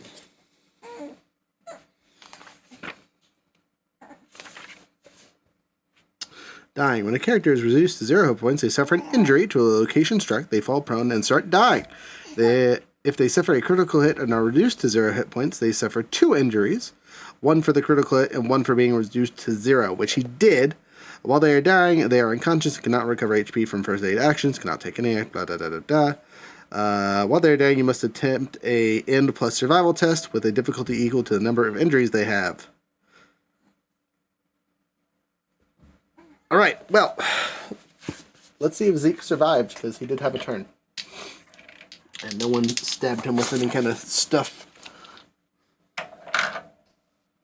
Alright, that's a critical save. He's not dead. Which is what he needed because he had 2 injuries. So, he is still dying, but he's not dead. Iris is going to use her action to use the stabilize the dying patient. So she's going to make a med check, which is going to be really easy peasy. It's like a T of 13 for her. A 9 and a 7, so she's good. She stabilizes her husband. Unfortunately, Rex on his turn will need to make a roll next round. Alright, that's the Baylor's turn. It is now the enemy's turn. Feral Ghoul that is still alive. You have 1 target. Hiya, against the big guy. Hey, double hits. So, it gets an action point. And it's going to use it to make another attack, and I'm going to burn one of my DM silliness over here to let it do that. So we're going to roll the second attack, and then we'll do all the damage at once to make my life easier. And the second attack also hits, because you have an agility of 1, right? I have a defensive 1. Okay. So it gets its pit back, and the DM is back to full. Anyway, attacks. You get 7 on the first one, 7 on the second one. And I will have them rolled separately, because you have different armor. First attack hits you in the torso. So, apply that for radiation and physical damage. Okay. That's 3 and well, a you face. just need to give me the physical damage. Again there. Oh, right. Alright, well. So, ignore the radiation damage. Ignore the blanks. A whopping 4 physical. Doesn't go through my torso. Alright. Second attack. That's a lot of faces. Alright. We're ignoring all that, so double. I'll reroll these, because, whatever. And blanks and nothing. Alright! Second one also does not go through your armor. At least they made contact. That was a start. Yeah. They made contact, yeah. Note to self. Enemy strong against Baylors, not strong against mutants. Take your Tolkien references somewhere else. Alright, other guy pulls out his gun, pew-pews at you. Because, again, blue scary super mutant messing up his peaks. He will be shooting you in the head. And he crits, okay. And my other dice rolled off into oblivion. So oblivion. Just 10 seconds while we roll. I want you to know it rolled a 1 as well. Okay. But it was off the table, so I can count. A 2! It is perfectly okay. All right. Anyway, he'll get to shoot again, and he will. And he'll shoot you one more time. And again, I'm just going to roll all the hits before I do all the damage, because it's a lot easier. Second shot is in the torso, and it hits as well. So you're taking 2 different attacks. First one to the head. His rifle. Scroll in here. Wow, 5 whole dice. It has better firing rate, so I'm going to give it that +2. So he's actually going to burn his ammo because he's scared. Nice flip over, my guy. One second, I got to pick up an angry baby. An angry baby. Because you were abandoned on the floor for too long. He says, Daddy, I'm crawling. You can't leave me alone. Wow! That's terrible. I'm going to burn one of the AP points to reroll those, but we'll get back to that later. All right, 1 hit. And then the other 3 for the first 7. All blanks! Oh my gosh! All right, we're using the AP to reroll that one. All right, 2 pierce, 3 pierce, and a total of 5 damage, if I did the math right. On the head. 3 pierce and 5 damage, which means they do 2 actual damage. A miracle!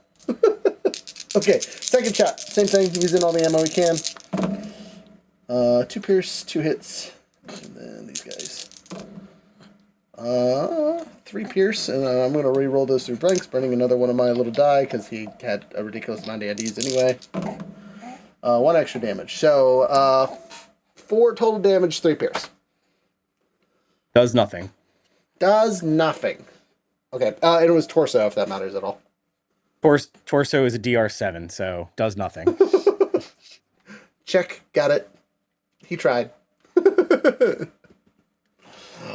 All right, that's his turn. Top of the order with me. I'm going to move forward. Ooh, can I get to the dog? Do I care enough about the dog? No, we have enemies we need to get rid of. Fine. I kill monsters. I'll let the medic do medic things. Where's my dice? Where did they go, George? Where did they go? They're there. Alright. Shooting the wannabe zombie, hopefully. 44 Magnum in the left leg. Critical and a 13, which I think 13 hits now. Let me look at my numbers really quick.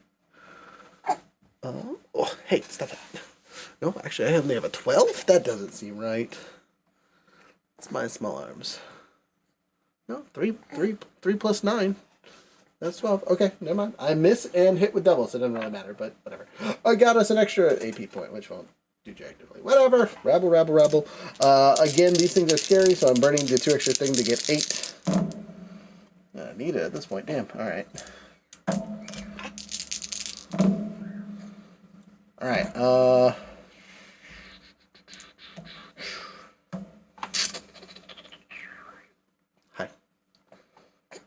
Hi. Nah, I'm just gonna suffer with it. So 6 whole points of damage on this first thing. You gotta do math. This one's really hard, actually. No, he's still standing. Gosh dang it. Okay, so I'm gonna burn that extra AP and one of our pips to take another shot. Alright, 2 hits, so I get one of our pips back, which is what we needed. And I hit him in the right arm. Again, same thing, burn in 2 more ammo. I need to update my ammo after this round. Man, hit in a face. And a hit and a whole bunch of blanks. Do I burn a thing for this? Yeah, okay, I'm going to burn another left point, which does not feel good, but whatever. Can do some damage on these. Hey, there we go, some vicious. Alright, so 6 total from the vicious, plus 2 normal, so that's 8 total. With the other damage it's taken, that's enough to finish it off. Okay, I PP the best I can. I smile and say, your turn, big boy, get the dude with the rifle. I have 2 left. Blue looks at the rifleman, smiles, and then clears the distance of the room in one motion. And yeah, unless I whiff, he's going to be in a world of pain. You're going to have a bad day. Yeah, he's not wearing any fancy armor than the other guards you've seen. He just had a different weapon. So that'll be 3 to hit. Okay. By far, got him. Got 2 extras, so you can get a free attack, basically. Yep.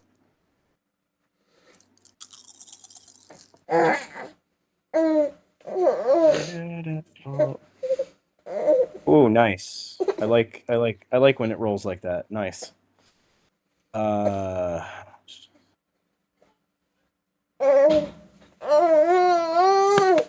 11 pierce 8. 11 pierce 8. Ugh. Thank you so much, Mundy. Yeah, because Meat Choppa now has piercing 2 instead of piercing 1. That's ridiculous. Politely. Yeah. Politely. That's some bullshit. Yeah, he dead. You cut him in twine. Torso, straight in half. Straight up. Just nobody. Okay, you guys clear this area up. Finn, you can go and stabilize Rex if you want to try, or you can let the Baylor give it a shot. I think I can. I think I actually have enough to stabilize, which is actually kind of funny. Because he has a 1 in medicine. Okay, just know that if you fail on stabilization, it kills the patient. Yeah, I know. Okay, but you'd have to move and get to him. Yep. Okay. I mean, you have the points from the other attack, so I guess. And then you use your minor action plus your bonus thing to do a full action to give it a roll.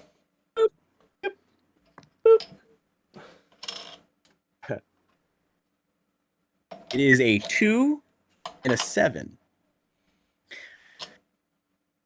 And if it's medicine and if it's intelligence medicine, that means 1 success. Okay, fantastic. That's all you need to stabilize. You stabilize Rex. I would just like to note that Rex currently is sitting at a total hit point pool of 3 because of the radiation damage. Our dear friend Zeke is sitting at a total hit pool of 5.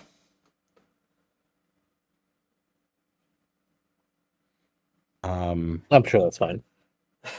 I'm gonna stick the dog if I have a chance with a Rataway. Do you have a Rataway? I have 2. Okay, you do so, and that removes what? 5 radiation? 4. 4 radiation. Okay, so will have a pool of 7, but he's still sitting technically at 0 hit points. He's just not dying. Do you want to also hit him with a stim pack? Sure. All right. It does another 4. The dog gets up after doing the same thing, and we're gonna do the same thing to Zeke. 1 Rataway and 1 stim pack to get him back up. So he's sitting at 4 health and not quite full quote unquote health. But he's got some radiation damage. So, after seeing the state of things, they will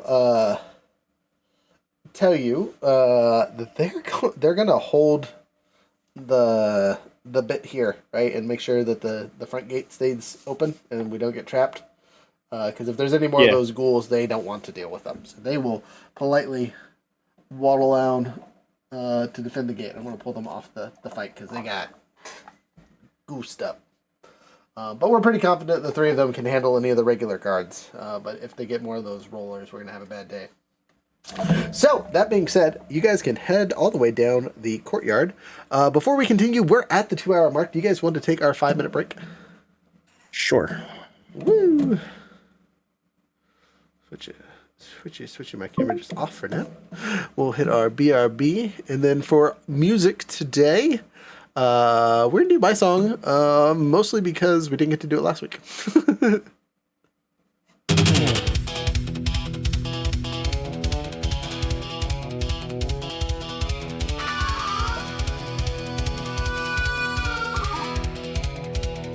The time of life was simple.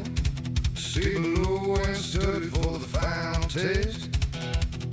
Said the world above was broken, so we never once looked west.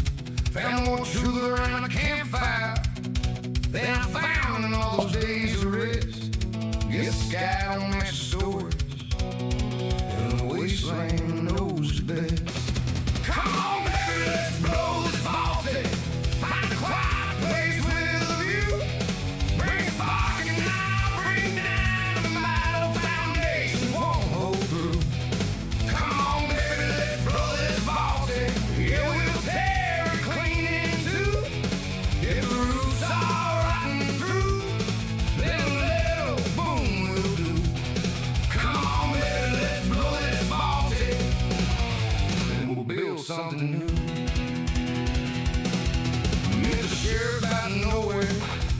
Kept things running fair and square. Figured if I prove my grit, maybe I'd earn that star to wear.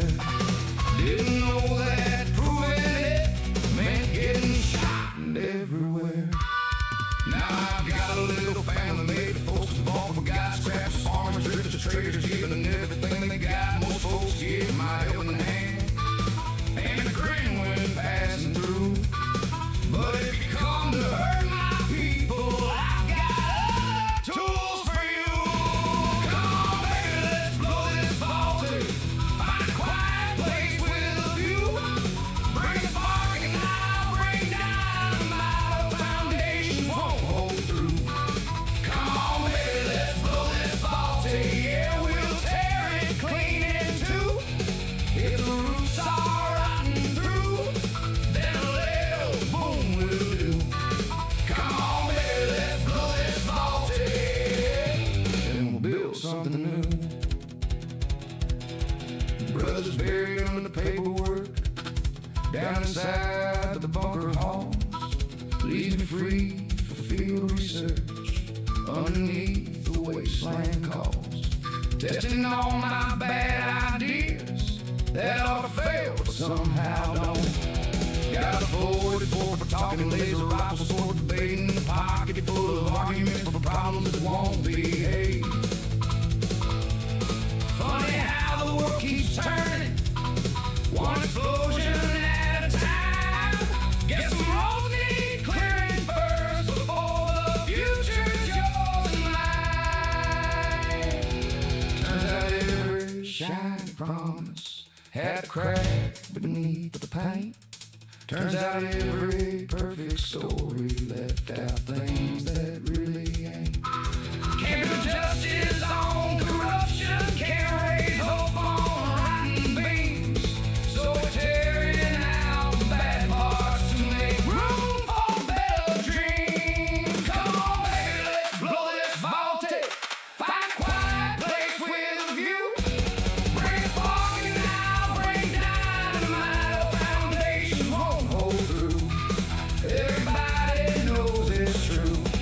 Yeah, baby, let's blow this vaulty. Light the fuse and count to two. If we're gonna save this country, we got work we gotta do. Come on, baby, let's blow this vaulty. Then we'll build something new.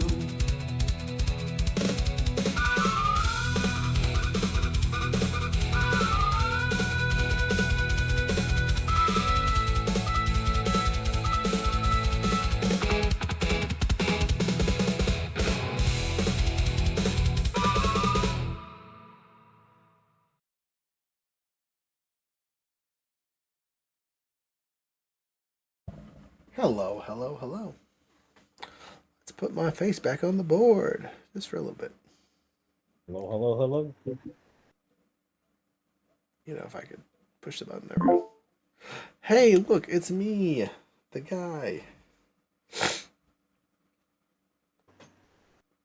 Alright, well, we are halfway through this encounter, quote unquote. We're still technically in the middle of a fight, so we won't really have much time to lick our wounds and keep going. But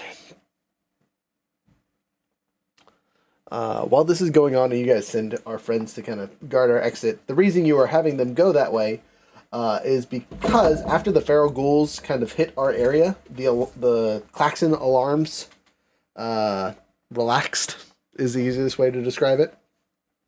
And the lights went from that weird red color to a what's the best way to describe it?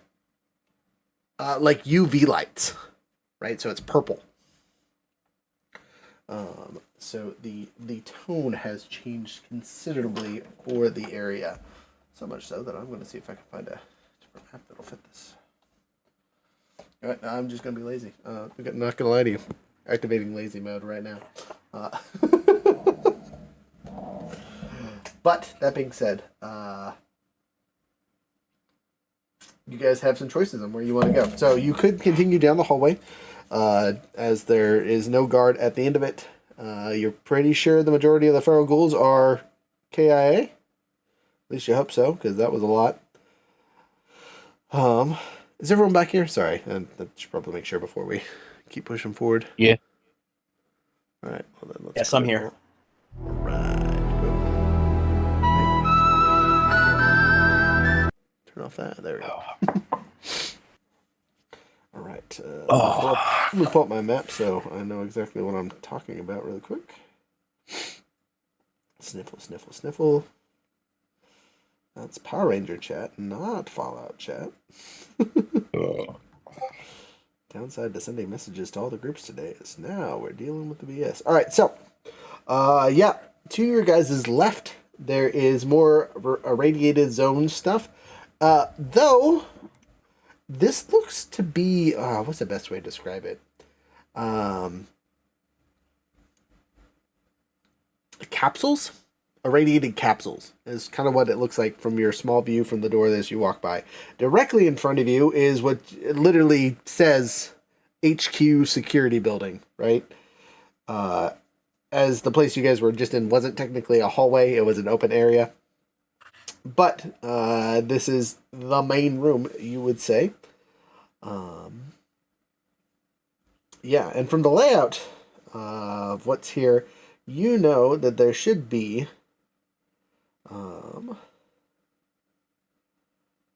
probably a couple feral ghouls left, maybe. A whole bunch of employees still.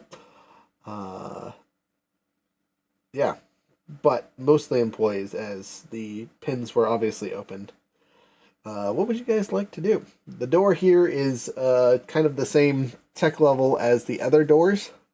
So it is quote-unquote hackable, and or you can just bust it open and hope that works. Or you could try to be sneaky and do whatever. Though, actually, Ryder is going to have a quick thought as he searches the body on the ground there for a key. Do a survival perception check.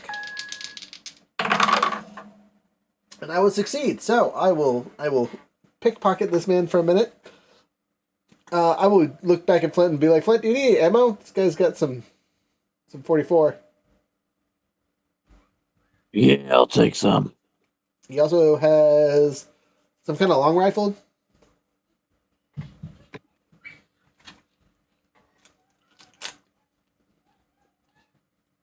I've seen it before, but I'm good on weapons. okay. What kind of long rifle? What does it look like? So it is basically an M1 Grand is the best way to describe it. It's a burst rifle, medium range, 5 damage, burst rate of brain fart here. Sorry. It's got a 3 firing rate, so it fires a little faster than a regular rifle. 5 damage, medium range, no scope or anything. I'll pick it up just to have it with us. Okay. Does it have any effects, or is it just plain? Oh, sorry, piercing 1.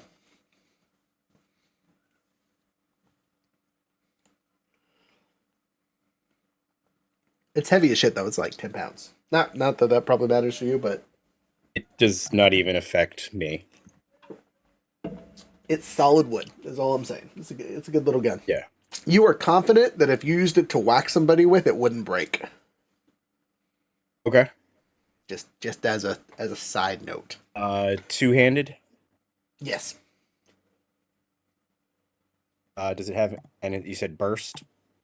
Yes. Yes. Yeah. That is the fun bit with that. And how does burst work? Because it's not blast, it's burst. It's a different effect. And it's a quality, not an effect, right? Yes. Correct. Okay. It's the burst quality. Make sure I'm not giving you the wrong stuff here. Burst quality is actually a lot better. Yes. Yeah. I don't know. Blast quality is pretty great. Yeah. I'm looking it up. You can continue. Okay. Where Where is it at? I know it's around here somewhere. Attack may hit one additional target within close range of the primary target for each effect rolled. Each additional target costs 1 additional shot from the weapon. Yes. Yeah, it's a card control rifle. It's pretty good. I think for the rounds on this one, we're just gonna give it 308 rounds. Okay. How many did he have left on him? Let's roll. Ooh, actually, pretty good amounts.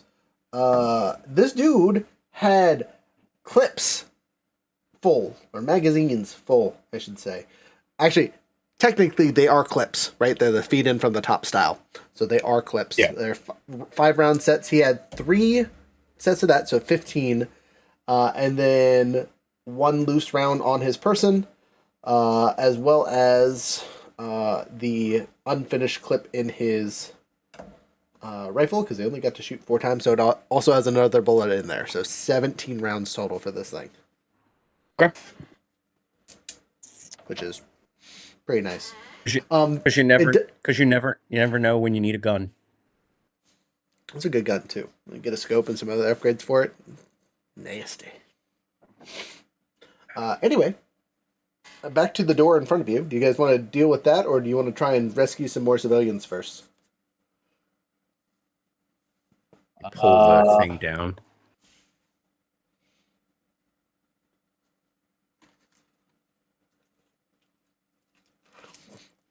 I'm gonna say Flint's probably just like, let's blow this place to hell.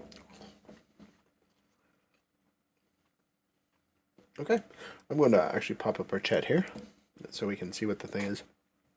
To explain to the people watching, we're up here going into this area. Next to it is the ammunition store, which will probably be where we'll blow things up. And the next to the ammunition store is a weapons facility that'll have equipment and gear and whatnot. This here was the little vatty area that I was talking about earlier. There's this area here, which you guys don't really know about. And then there is the ghoul kennel, which was opened. Down here is the factory where they build stuff and things. We have not touched that, and we haven't touched shipping. So, we are going for the heart of things right here. Bum, bum, bum. We do know that allegedly there's supposed to be an assaultron here, according to our handy-dandy intel map, and at least 1 employee.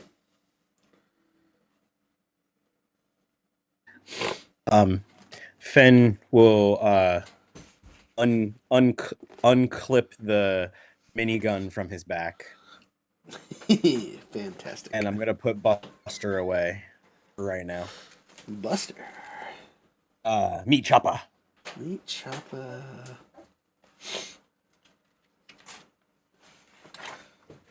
There it is.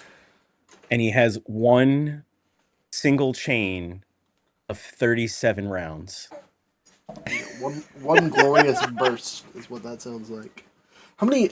So, just for game mechanics wise, how many rounds do you use per shot, essentially? Been trying to figure that out because it has Gatling as its quality. Okay, so if we go to Gatling really quick on here, Ammunition is spent at 10 times 10 the normal times. rate by Gatling weapons. Whenever you would spend 1 shot of ammunition, a Gatling weapon would send a burst of 10 shots. Whenever you spend ammunition to increase this weapon's damage, add +2 per 10-shot burst to a maximum number of bursts equal to the weapon's rate of fire, rather than +1 per shot. So you got 3 shots for this thing. That's still pretty good though, because it's what? It's 8 base? I didn't write it because I was trying to get it all together. Give me 1 second. I got you. I'm right here. I'm right here. I can find it. That's where. I had it right here, and then it went away. I'm getting back to it. Okay, so Gatling is only 3 damage, but it's spread, burst, and fire rate of 5. Yeah. Minigun. It's Gatling in accurate 2-handed burst and spread. Man, we should have got you way more ammo for this. Yeah. But Okay. the 3 shots that I can do with this via Gatling in a burst and a spread, if I manage to roll them. Ugh. You could tear some people up for sure. Just as a side note for those of us listening, because we're learning this game, spread is we used with the shotguns. It is an effect, and how it works is where'd it go? I had it. The word spread right after radioactive. For each effect roll, your attack inflicts 1 additional hit on the target. Each additional hit inflicts half the rolled damage dice, rounded down, and hits a random location, even if it's a specific location targeted for the initial attack. So spread, I did that wrong, does not hit more than one person, and instead hits the same person in multiple spots. Which seems silly, because that just means it's a whole bunch of different hits that basically get negated anyway. Yeah, that's silly. Okay. It hits random locations, so if you have unarmored parts of your body. Right. Yep. I mean, that's basically what you're hoping for, is you aim for the chest and then spread out from there. Yeah. Okay, cool. I will get that correct next time, because I was thinking it was burst. I had the 2 mixed up in my head. Because burst is basically what I had stats-wise earlier. Okay, so, yeah. You guys go into this room? Yeah. Why not? It's locked, which means we got to break into it. You had success shooting it earlier. But since I'm here, Ryder's gonna give it a perception science roll. And use his Pip-Boy to kind of just hack it.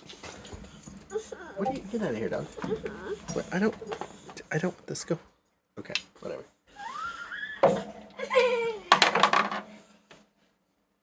One success, which is all we need. Because it's not a super secure, like, we're inside the building, this shouldn't be super secured. What? No, I'm not giving you that. Go. Jasper, stop. Sorry, I'm being attacked by me.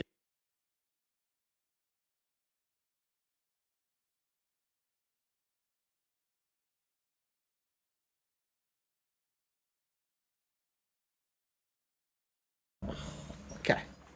I've tamed a beast for 30 seconds here.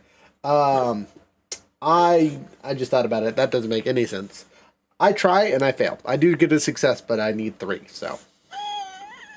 This is a security door. I look at you and go, you think you could lockpick it there, big guy? You can tell me no. This door not good. Need different equipment. Hey, I'm dumb. I already searched for the keypad from the guard in front. I go, right, this, and I swipe the thing. The door opens, and immediately combat begins as a Assaultron and a random guard are on the far side. It is not a surprise.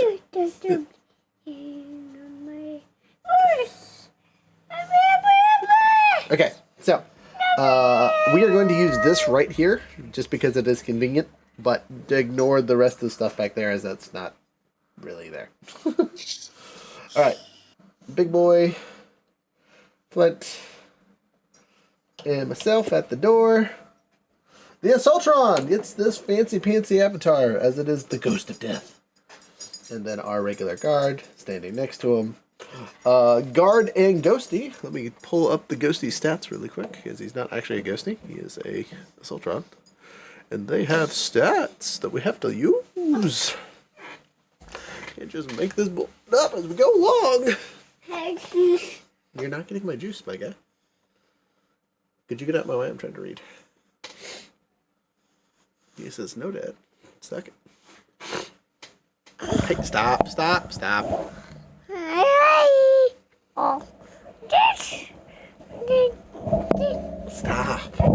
Holy cow, child.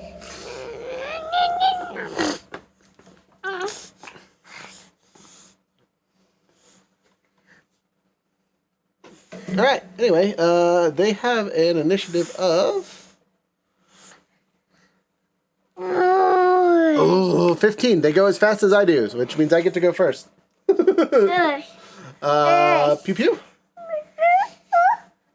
I pull my gun as my mini action, and then I pew. You know what? I take that back. I'm pulling out the big gun for this guy.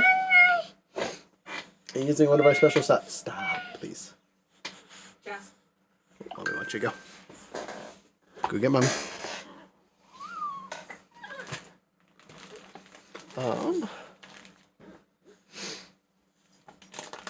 I knew this was coming, so it has the special anti-people ammo on it.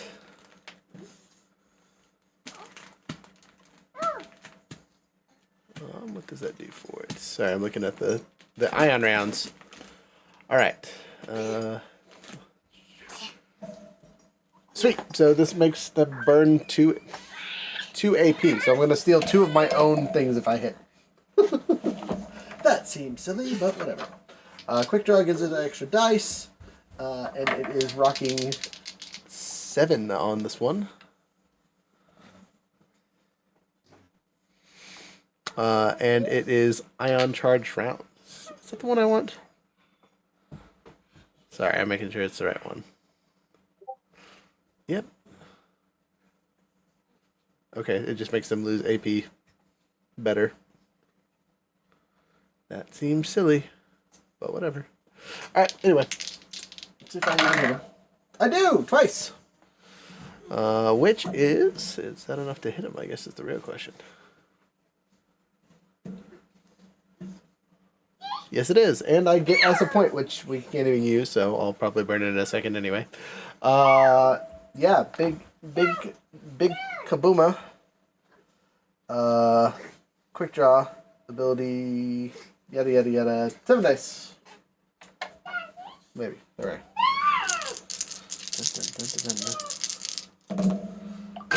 Wow, I'm definitely burning luck point on that one. Holy cow. Oh my god. 5 dice in the negative. Alright, so we're rolling 3 of them with a luck point, because I need it. Ah, it's better. Okay, so 4 regular damage, 3 faces, and a blank. After my reroll, I'm down to my final luck point here.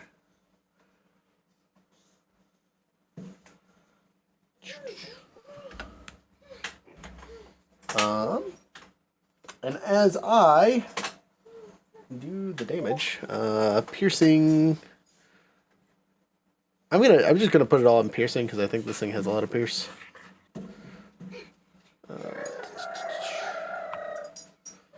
Yeah, it does have some, but not after that piercing damage. So 7, 3 pierce, so 8, 10 points of damage straight up. And it loses 2 AP for that shot. As I do so, you hear a caw, a squawk, as a very white-looking thingamabopper flies in from the building, hits this dude in the face, and then takes off, doing maybe some damage. We'll find out. So rolling 3 dice on this one. Got him. And then 7. Double hits. Wow, that was pretty shitty. 5 whole points of damage. Pierce, not enough. It does some damage, but that was the most useless stranger occurrence I've ever seen in my life. As a side note, we are refunding Iris's 1 luck point because I'm not going to use her character because she's not here in combat. But that was mine, and he only did 2 points of damage, so that was not good. That was upsetting. Anyway. Ka-chow. That's my turn. That's all I can do. It's still standing. It's taken some damage, it looks. If we're using D&D turns, bloodied, or in this case, zappy. It's its turn! Ah, dang it.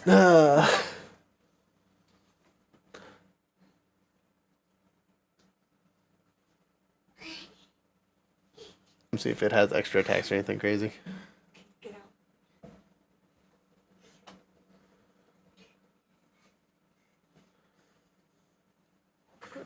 Nope. Immune to radiation, that's important. Okay, it only gets one attack, at least on its regular roll. And since we took 2 AP, it can't activate a thing if it could. So, yay me. Laser to the chest of whoever just shot it, which is me. I have 2 defense currently. We're back, and Victory Cola is still good. Okay, this thing is shooting at me. It crit failed and would hit, but with the crit fail, Flint, take a shot at this thing as it opens itself up as its lasers are charging. You get a free shot. Hell yeah. 2 successes. 2 successes is enough to hit it. Roll your damage.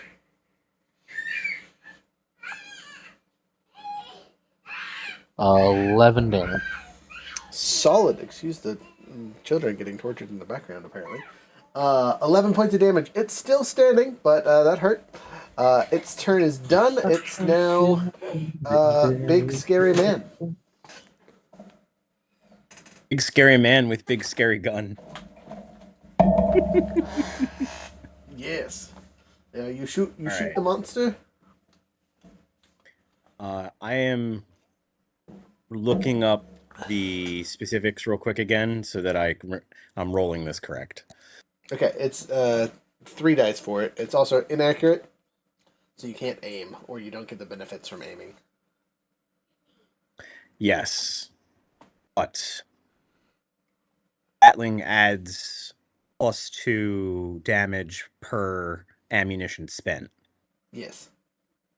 So okay, so 2. Because I'm this is going to be a 1-shot weapon with Gatling. Basically. Yep. Okay. We just got to get you like a couple hundred rounds so it becomes a useful weapon so you can turn her up. Because it has 5 firing rates. You can burn 50 ammo or 60 ammo per round if you wanted to. And do like, what is it? 10 plus the base, 13 dice roll with it. Yeah. All right. So, yeah. So he lifts up the minigun, smiles, and turns it on full blast and depletes the entire clip.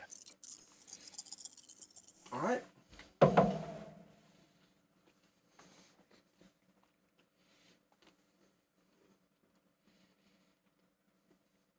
All right, so going back to the book real quick so that I can. So, excuse me. First question is, did you hit? Yes. I am 3 actually. Okay, which means you could technically take another shot or attack with something else. Because it only has one. I might. I might. But I can't do it with this weapon. Correct. So anyway, looking. All right, so it's going to be 5 damage. First 1 to get the other person behind him. Okay. And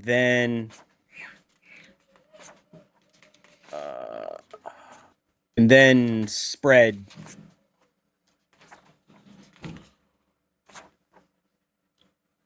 Yeah. Okay.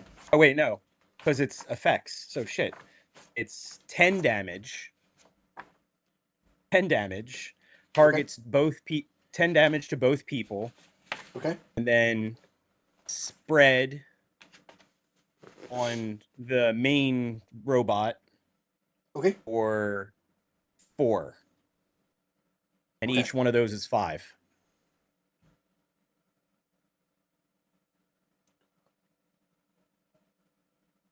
Okay, so 4 spread, doing 5, and that's rounded down. No. It's 10. The Right, main shot is 10. Right. Each spread is 5. No, I understand. Sorry, the rounded down was on my end. because they have armor. Yeah.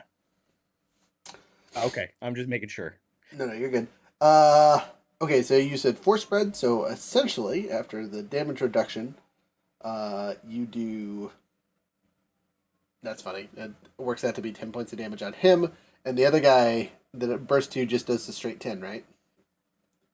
Yeah, just the straight 10 because he doesn't get the spread because he's not the target. Right. Okay. Well, they're both looking rough. Actually, wait. It did 10, right, on the main guy? Yeah, 10 on the main guy, and then it's spread 4 times. Yep. He's got 4 defense, so it eats most of that up. But So it does 8 to him, technically. Right? yes, okay. That was where the math was. I was like, 10's perfect. It wasn't quite 10. Yeah, because it'd be 6, and oh no, it's 10. It's 10 perfect. It's 10. Yeah, It's yeah, 6 yeah. and yeah, it's 6 and 1, 1, 1, 1. There you go. Yeah. There you go. That's it. The math was good. We're good. He's gone. You killed him. Good job. And then Yeah, the other guy is still standing. Yeah, he just takes 10. And then he will run forward Okay. with his movement and hit him with the Gatling gun. Okay. You're gonna need to. I have this. I have the stats for that. All right. Roll to make your attack. All right. And I burned the 2 that I made. Yes. Yeah, I counted that for your movement and whatnot. Oh man. Yeah, this is 4 successes to hit him with the Gatling gun. Okay. We're full. So the base for the Gatling gun, because it is a large object, is 5. Solid. Then we add 3 for my strength. Ridiculous. It has no special qualities, so it's just straight damage for these.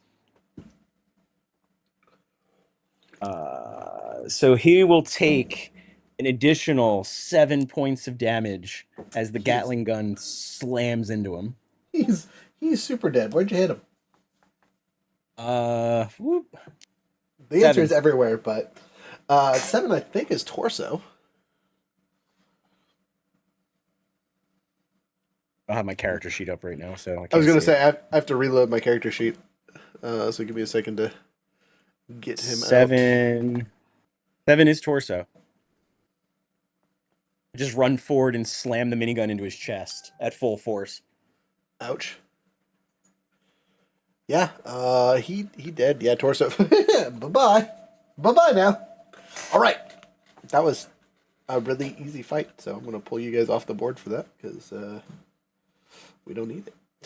You guys killed the Assaultron and the dude running away. So, what you guys see in front of you is the control center, essentially, right? This is the security room for the entire base. You see the red alert button flashing in the corner. You see a variety of various buttons for opening and closing gates and locking stuff down. You see some camera feeds, which shows the other rooms and buildings. You will take note that anywhere that there was hostages on your guys' map they've all been wrangled up, and the workers that were in those rooms, including the feral ghouls, are basically using these workers as hostages, right? They got guns to their head. They're kind of just hunkering down, hoping for the best.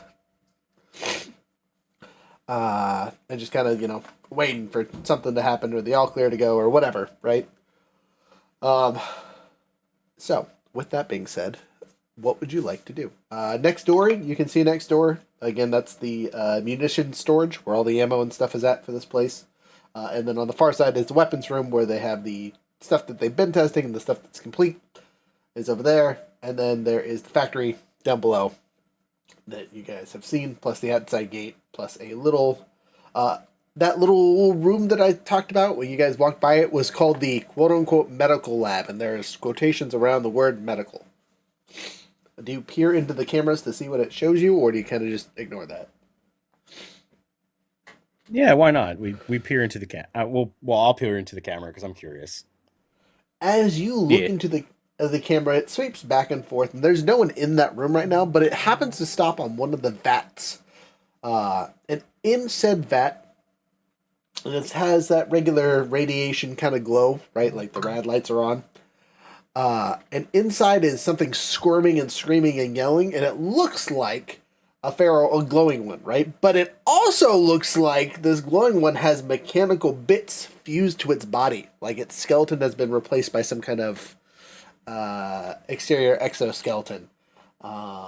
So they are half ghoul, half cyborg looking things, right? Very Borg-esque, except for if the Borgs weren't calm and we're trying to murder everything in front of them, kind of situation.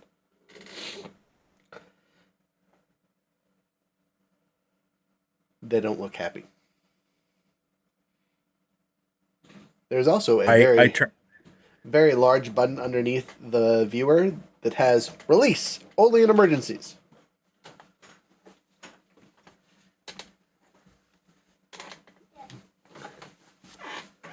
I got a baby and he's happy. Fen will turn to Rook. Can you shut alarm off? It hurt head. God says nah, but you can ask Ryder. Yeah. Ryder God says nah. Ryder. Ryder will waddle over there for you and push the buttons and what he assumes to be the turning off of the thing. It works. The klaxons kind of turn off. The repeating message dies, and the lights go back to normal. That UV light that was going on is no longer active. Though, you will note that you probably didn't see this before, but on the non-glowing ghouls, when the UV light turns off, they had dots on their person that if you weren't paying attention, you wouldn't catch, but as soon as the lights go off and they disappear, you will notice it on the dude you just crushed, the guard outside, all that fun stuff. Do they have little dots on them? They looked like UV tattoos. Interesting. Hi, what you doing? Anyway, you guys have control of the room. You've kind of cut the heart of the situation here. There are 4 other rooms, I think I described, that had people in them in various states of guarded and unguardedness. Like I said, right next door you got a dude and a hostage. The store after that has a couple dudes who are being held hostage by a guard. There's the main factory that has quite a few guards and there's quite a few hostages. And then there's a grow room or some other factory-esque room that has quite a few people and a singular double guards. Again, referred to the map. Those are all accurate numbers. You have the comms and various other things. Do you guys have any ideas of what you would like to say? I will. You also see your friends. They're doing okay. I will be right back. The pregnant one is calling for me. The pregnant one is calling. All right. Go be dead. You're good. That leaves it to you, Flint. Flint, do you have any ideas on what to say, or do you in the control room here? Or do you just hit the unlock all button again and march next door to deal with the people next to you? Is there a way to start like a meltdown for the factory here? Yeah, you would say that there isn't necessarily a meltdown button, right? There's no like fusion reaction here. Oh wait. What am I talking about? This is Fallout. Yes, there's a fusion reactor not super far away that's basically powering all the buttons. I wouldn't say there's a way to start a meltdown, but like you could tape a bomb to it and set a timer and walk away and see if that, causes a nuclear explosion. And again, the ammunition stores are right next to you. But there's also the option to keep it and have a giant ammo store plus whatever weapons they have here. This was Brakken's weapon testing facility. Like, they gotta have some good stuff. And this is Ryder talking to you, by the way. If you are legitimately thinking about blowing up the core, he's like, yeah, but what about all the stuff? There's got to be tons of stuff here. We just clear it out, and then we'll drain this place dry, and then we can blow it up. Yeah, you think we're gonna be able to hold this place when Brakken catches word? No. We don't gotta hold it. They have transport vehicles in the docking bay. We can just load up one of those with as much stuff as it'll carry, and then blow whatever's left over. We just gotta clear out Nah. the guards.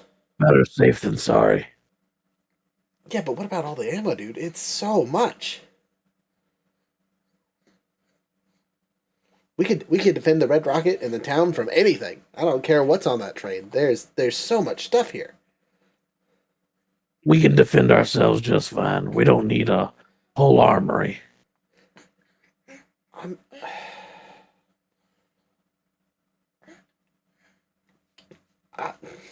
This just seems like a bad choice, friend. Like, why? They're just guards. We've been eating through them like crazy. It won't take us that long. Maybe an hour or two at most. If we get caught with our pants down, we shoot our way out with all the ammo we have, right? And we don't even know what kind of cool weapons they have over there. It's their testing facility. They could have some really cool, like, my alien laser rifle might be nothing compared to what's over there. I mean, it could be something cool, but you know what I mean? No. We need to get rid of this facility. Okay, Keep it but on the field. Brakken can take it over and just rebuild. Okay, I hear where your head's at, but what about all the hostages and stuff? We just blow this up. What if we don't make it out in time? You know what I mean? Oh, we'll make it out in time. Yeah, but what about all that? You'd just be killing a whole bunch of innocent ghouls, and Rachel would be rather upset with that. I mean, she's probably going to be angry we killed a whole bunch of glowing ones, but, maybe we just say they were normal.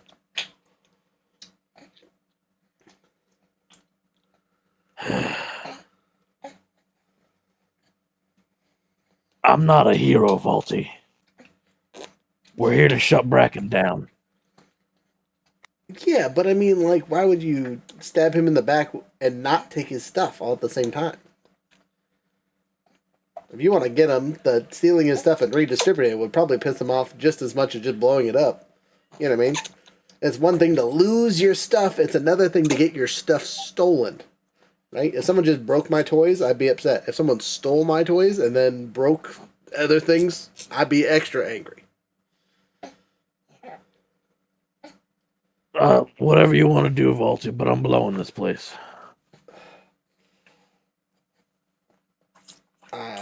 Rex is arguably disconcerted with your decisions, but he doesn't know what to do to stop you. And again, it's not like he can carry everything out on his own. So we at least got to clear out the next room. And wait, what about, again, the people? The people. You can't just leave them. I'm back. I'm going to look over you. Finn Siegel, someone back me up here. He just wants to blow the place up. We could just clear this out and then loot. And then blow it up. I don't mind blowing it up. I think it's a great idea. But all the stuff here. There's so much stuff here. I believe Fen says we need to save people. That's what we were here for. Actually, we're here to blow this place. I'm not the only reason we were given information was save friends. And he will look Flint directly in the face.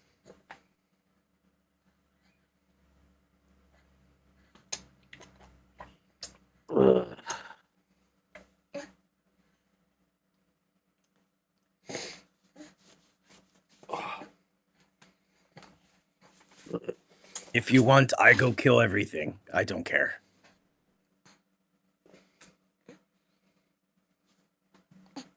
Fine, we'll clear them out. Yeah, all right. Then we loot just a little bit? Can we loot a little bit? No, I'm gonna blow it all.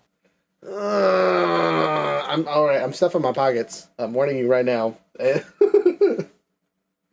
Whatever you grab, I don't care. Okay. So, then we could always use the ammunition. Damien says. There's plenty of things in here to blow. It's true. It's true.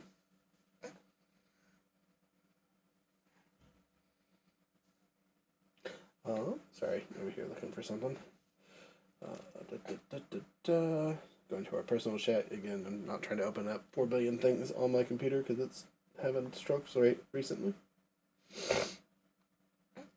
So as we go around here, the room right next to us literally has one dude and a hostage. So as soon as we open the door, he's like gun to the head kind of situation. You can try and talk him down. He looks just as scared as the other thing, or you pull the trigger. The choice is yours. Whoever opens the door first. Flint will quick draw and put a bullet in his skull. All right. I assume you're gonna aim the shot.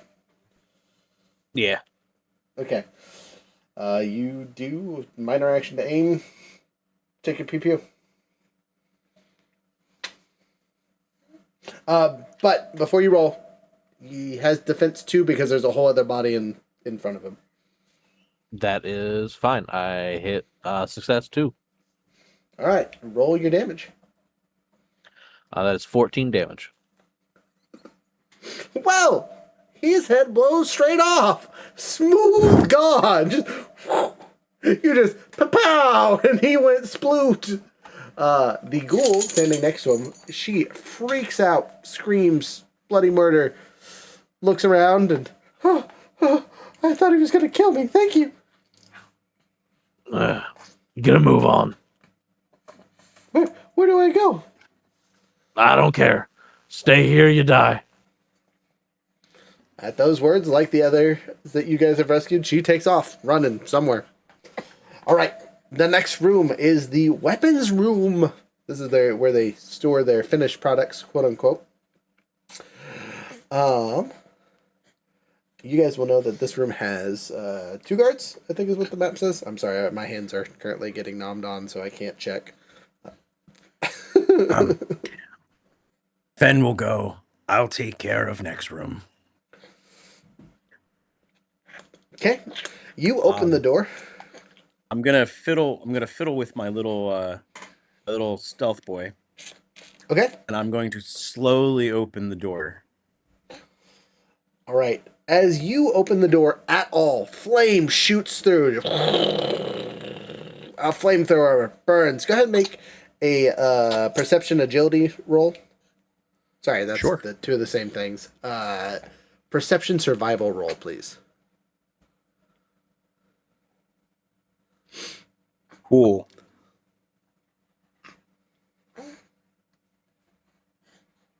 A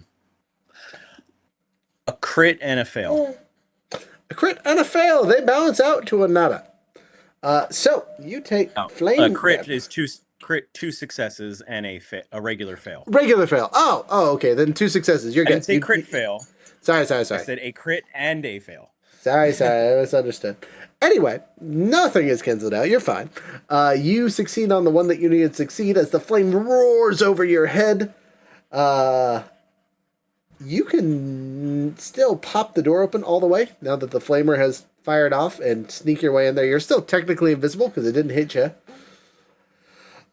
You see 2 Brakken employees, and they are both rocking flamers, right? They are just there, and you see them light the door up. Just this, as soon as you get out the way, they are flaming it like crazy. You can sneak up on them because you're invisible and take your surprise swing attack. Yes, I am.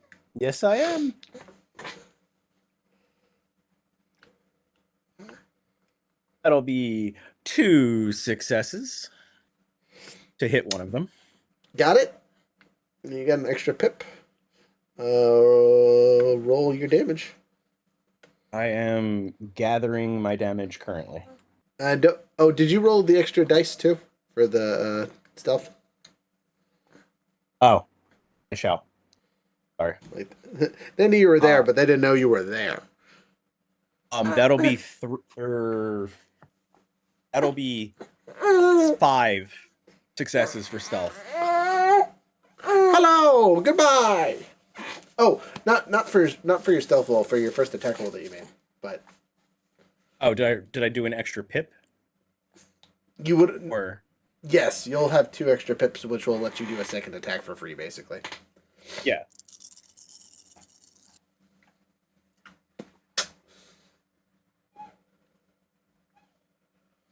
Well, if they have armor, it's gone. 1, 2,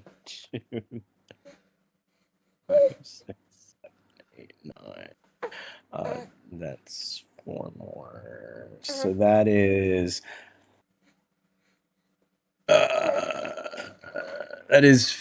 15 damage, pierce 8. Yeah, so I'm going to narrate this one because it's way too funny. You just stabbed through the tanks, right, on his flamethrower pack. and he looks like the Rocket Man. Just the pierce happens, the bottom erupts, and he just into nothing.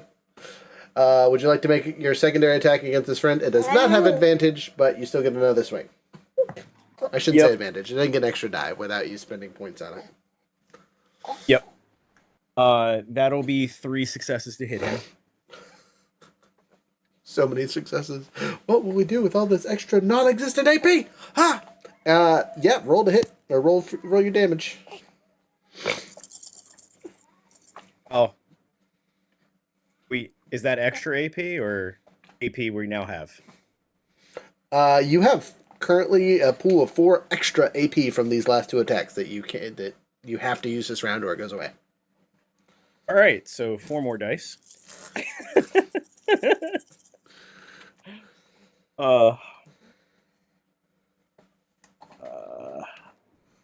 This man ain't gonna make it. You could roll all ones. You're gonna have a bad day.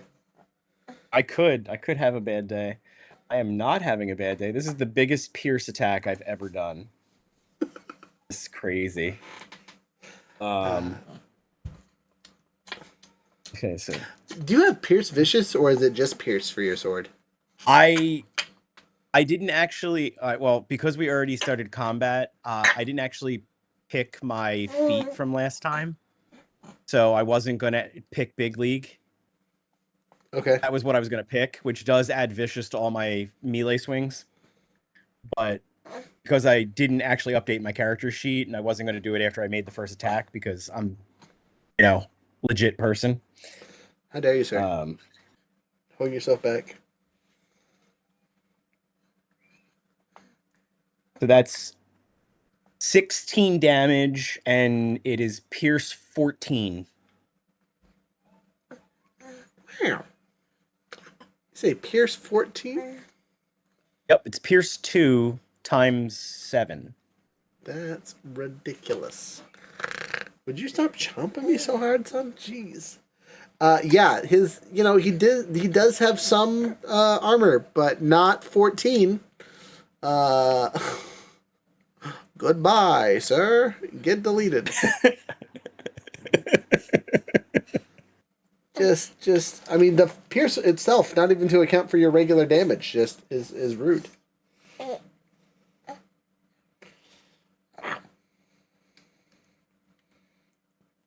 So, good night, sweetheart.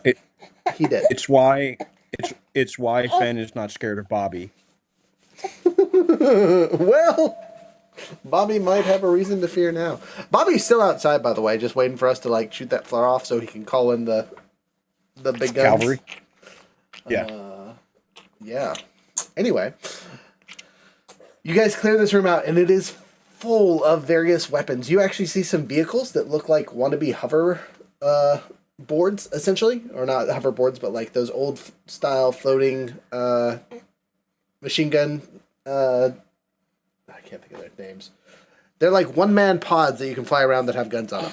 They're super cool. Been around for forever, but we never use them because they're not safe, to say the least. But anyway, there's a couple of those. There's a whole bunch of different weapons that you guys could snag here. If you guys would like, I will yada yada what you grab, and we'll figure out the rolls post-session. Same thing with the ammo room that we just cleared out. There are 2 more rooms to clear out on the base.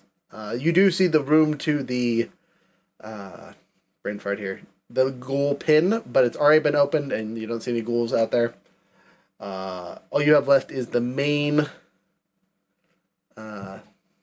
factory area, and then the living quarters. And you have to go through the factory area to get the or not living quarters, the personnel bay.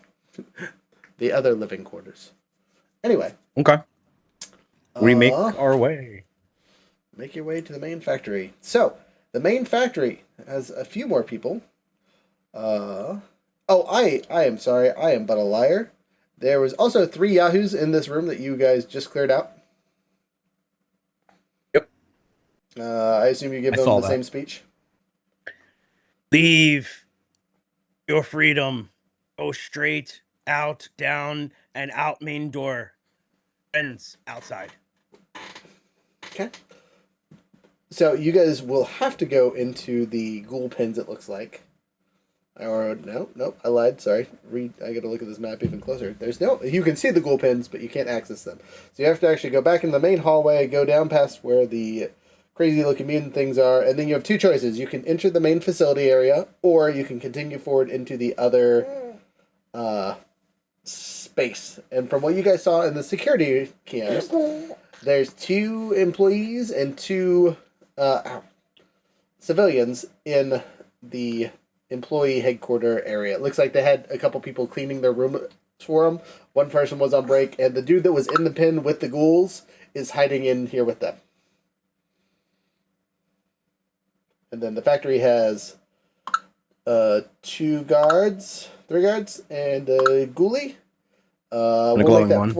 We'll make that 4 guards and 2 ghoulies, because the dudes that were in the warehouse have entered the main factory, and 4 hostages. So it'll be really easy to clear out the homerooms. I'm going to yada that, because there's really not many people to fight. If everyone can just make an attack roll to see if you hit, and if you don't hit, we'll see if you take damage. Because we will get the jump on these guys. Ooh, Rex fails terribly on his shot, so nope, Rex didn't do nothing. One success from the blue. One success from the blue mutant. Roll your damage. Flint? Sorry, not Finn.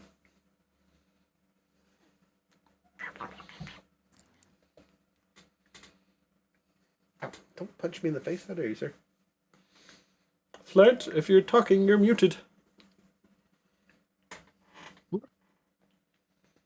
10, Pierce 10. You did. You got one of them. Flint, did you finish off the other? I don't even know if you shot him or not. I missed terribly, so it's all up to you. I believe in you. Heart of the cards. 2 successes and 13 damage. Okay, 13 damage is exactly what they need with their armor. So you finish that guy off. Where'd you shoot him? Just out of curiosity. Right leg. Right Apparently, leg. I'm a fan of legs. That's all we've You been are a hitting. fan of crippling legs. Just straight up in is the for legs. All right. There are 2 people here. You guys give them the same speech. They do the exact same thing as all their friends have done. Which means the only thing left is the factory area, which I'm going to get the map out because there's enough enemies to make this a legitimate fight. All right. We got 1, 2, 3, 4, 5. The 5 or 4 people in this room that are allies. It's 4. Okay. 4 yahoos. 2 feral ghouls. And 4 guards. 1, 2, 3, 4. Alright, and you guys are coming from the north, I assume? Yeah, probably. Alright. Especially if we're already clearing that area out. We'll probably come in for the north door. Okay, so you guys are up here where the camera can't see you because I'm such a good game master. I've orientated this perfectly. Anyway, that's the room in front of you. You guys open up the doors, and they're ready for you, / you're ready for them, so you don't really get a surprise round. Initiative 15, which is me. So I start blasting. I'm going to start with a... did I start with 44 on this one? Well, with all the extra ammo we found, I'm going to definitely burn the 44. So, regular pew-pew... Pip-Boy headshot, so I'm not spending any extra points on aiming. That's just where I'm shooting because he's not wearing a helmet. Hit. So 1 extra pip, but we can't even use, but I'll burn one of our pips to get a second shot in a second, after I see if I kill this guy or not. Again, burning 2 more ammo on this. So 8 total. 2 faces. Ooh, that was really good. 6. And then I could burn... I don't want to burn my luck points because I only got 1 left. So 6 plus 4 is 10 points of damage to this guy. No pierce, no nothing. He's still standing, so I'm going to take another pew-pew at him. I'm burning one of our pips. Wow, double 19s. I'm going to burn my last luck point because this should be our last combat. That's a 2. Alright, that's 2 success, which will get our pip back. So the tag skill for me. Again, burning more ammo for 8 shots to finish this guy off, hopefully. Alright, 2 and nothing. And 3 and nothing. And I don't have any luck points, so I can't spend that anyway. So 6, that's 8. 8 minuses is enough to say goodbye, fella. Hey, let's see that man. He had two live points. He did. Shot him in the head, not once, but twice. Because I'm rude like that. I'm going to stay kind of outside the door, so we have more range. It is now the fluffy blue man. Is he actually fluffy? Probably not, but you know. Whatever. Fluffy blue man, I assume you run up to the nearest enemy? Yep. Alright. The nearest enemy is within range, so you can move up to him easy peasy. Make your attack. 2 successes. Alright, you have 1 extra success currently in the use it or lose it pool. I will use it to increase the damage. Okay. Because that is hilariously funny to me.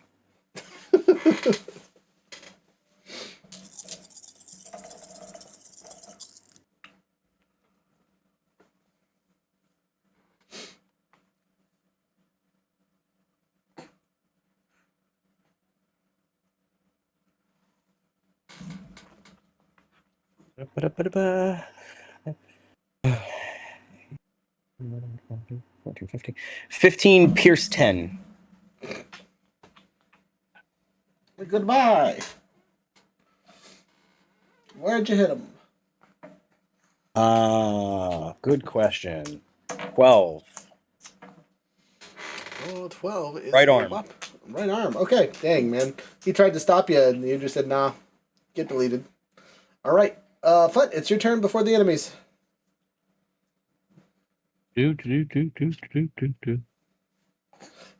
Currently, you are at medium range from everybody, so you'll have to move 1 range forward to get within close, or you use your rifle at medium range. I'll use the rifle at medium range. Okay. Do you have a preference on who you shoot at? If one's already been hurt, then I'll hit that one. Everybody is at full health. We murdered the 2 people that took damage. Neat.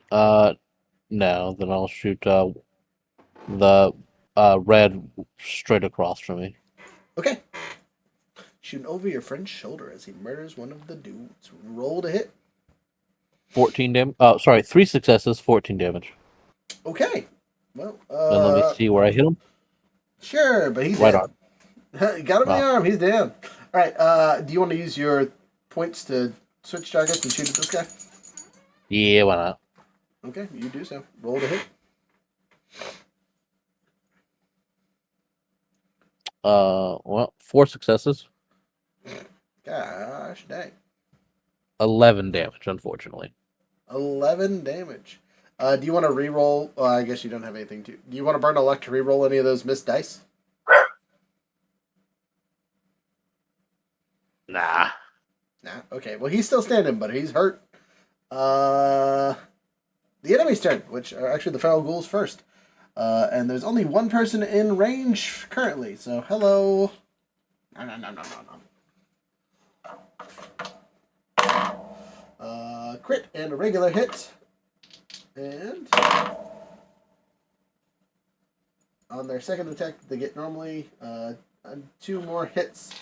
So that's all they can do. Other guy. Critical fail. Fail. All right. This time I get the extra shot.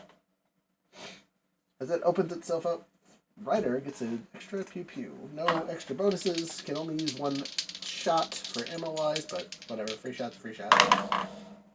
Miss and a hit and a tag hit at that. So not that it matters because I can't augment it at all. But whatever. 6 dice going on it.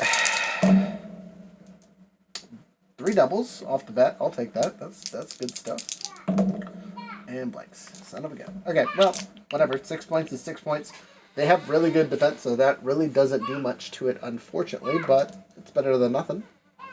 I've softened it up for you. Attacks on you, dear blue muffin of doom.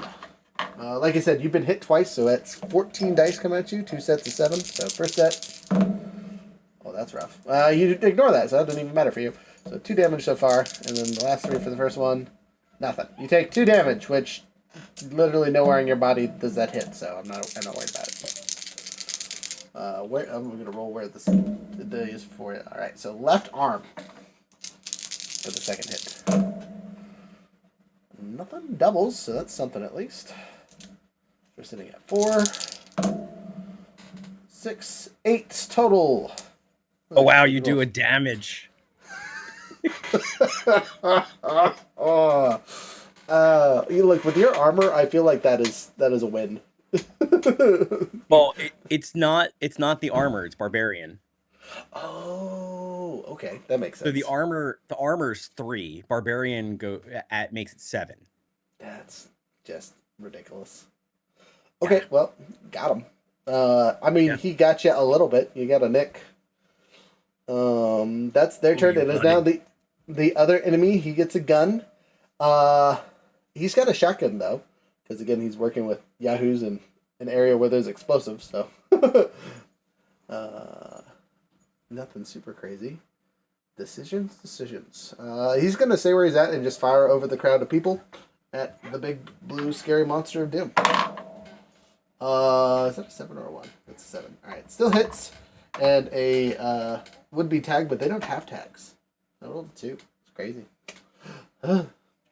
Anyway, so 2 hits on our dear friend. That doesn't really change much for him. I do get an AP point though, so I guess that's important. Which means I'm gonna burn it so he can shoot again. Ha ha ha! But I'll do that in a second. Second shot. Pew pew. Miss and a hit. You only have a defense of 1, but because the second shot, it is upgraded your defense, so it misses. Sex to sec. Alright. 1 hit with 5 dice. Has the spread ability, but that's about it. Alright, activates the spread 1 time, but it's not looking good for damage. Activate the spread 2 times. It does a whopping 3 damage, and doesn't even go through your armor. Doesn't matter. Oh, small child, just go to sleep. All right, top of the order. Yeah, boy. I will shoot the nearest feral ghoul. Try harder this time. I'm aiming for its head, so if I crit, it at least is stunned. Crit and a 7, which is a regular hit, so 7 total, which will give me an extra 2 pips, so I'll get a free attack. I'm hitting it in the... Oh, I already called that out, never mind. I'm going to burn extra ammo, so 8 dice on this one. Doubles and blanks. And doubles in the face. Face has vicious, so that'll just be an extra 2, so... that's 5 plus 8. I do 8 points of damage on this, which is 4. I need something with Pierce over here. I need to use the other gun. And then my second shot. Again, just using the extra AP for my own turn.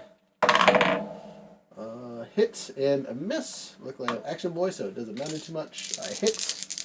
And then we make our rolls. Again, burning more ammo. Oh, don't like that. 2 faces is better than nothing. And hey, that's all something. Alright, so 2, 6 plus 2. Brain fart here. Plus 4, so 10 on that one. 10 minus or minus is 6 plus the other stuff I did, so 14 points of damage. Sorry, not 4. 18 points of damage total minus 8. So 14 points of damage this round. That's considerable. A fair amount. That ghoul is goosed up. And it's stunned because I hit it in the head twice. Or once. The first one, I guess, didn't technically get a crit. So it's still stunned for 1, though. You're welcome. That's my turn. It's the big blue smurf.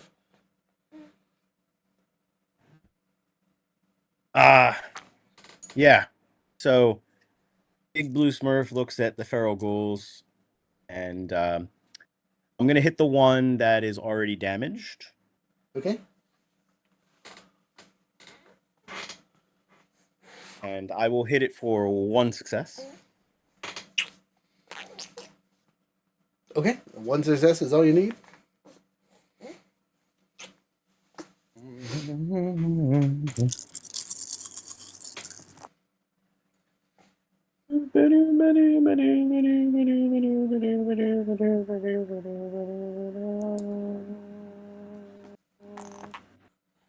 One, two, three, four, 5, 6, and 10. Piercing. It's 12 and 10 damage. Okay. The one that wasn't injured, right? No, the one that was injured. I'm trying to finish him off. Okay. So 10 without the piercing, we'll go through and finish him off with the 14 that I did before. All right. You want to burn some AP to take another swing? Yep, I do. Okay. It'll cost you the one that you made and the one from our pips. And there's still 2 more you can use if you want or need to. Ooh, ah, ooh, ah, ooh, ah. All right. That will be 2 successes to hit him. Okay, we get our 1 back.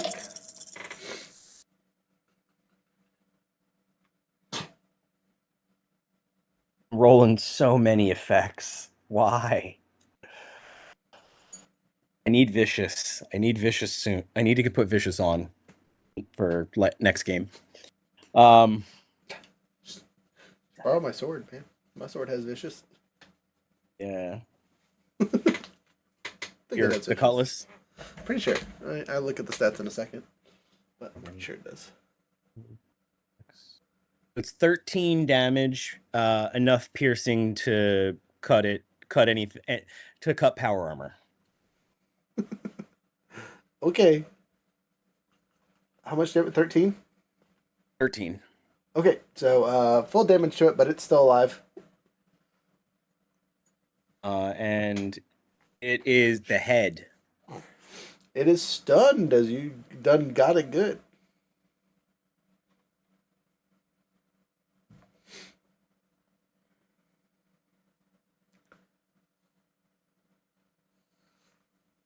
Yeah. The sword has pierce 1, vicious 1. And parry is a quality, which I think is kind of cool. Okay, it's still standing. Flint, you want to help him finish it off, or are you going to shoot the other regular Yahoo? We'll shoot the other regular Yahoo. Okay, roll the hit. He's within your medium range of your rifle. 2 successes. Okay, you have 1 extra unused whatever. Roll damage. Unless, 9 damage. 9 damage. He didn't get hit yet, so that's the first time he's taken any damage.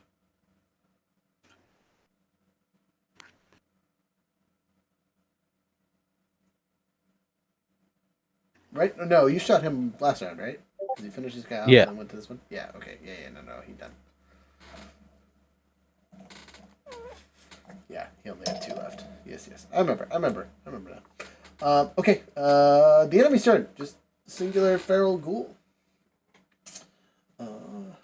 It has 1 target. It makes an attack. It critically fails. Are you... Elsnor, you get a free attack because I haven't given you one yet. As it leaves itself wide open as it tries to pick... Basically, it swings back with all of its force and you just go, ho-ho, bonk.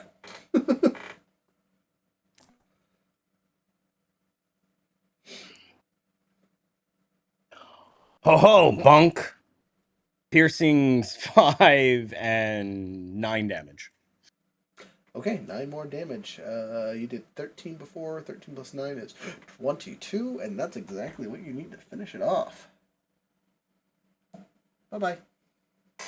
Alright, you have murdered all the ghouls and things. There are 4 non-combatants huddled in a small corner. They look... I didn't mean to do that. I meant to click that. There we go. What do you say to them? Oh, out front door, friends outside. Escape.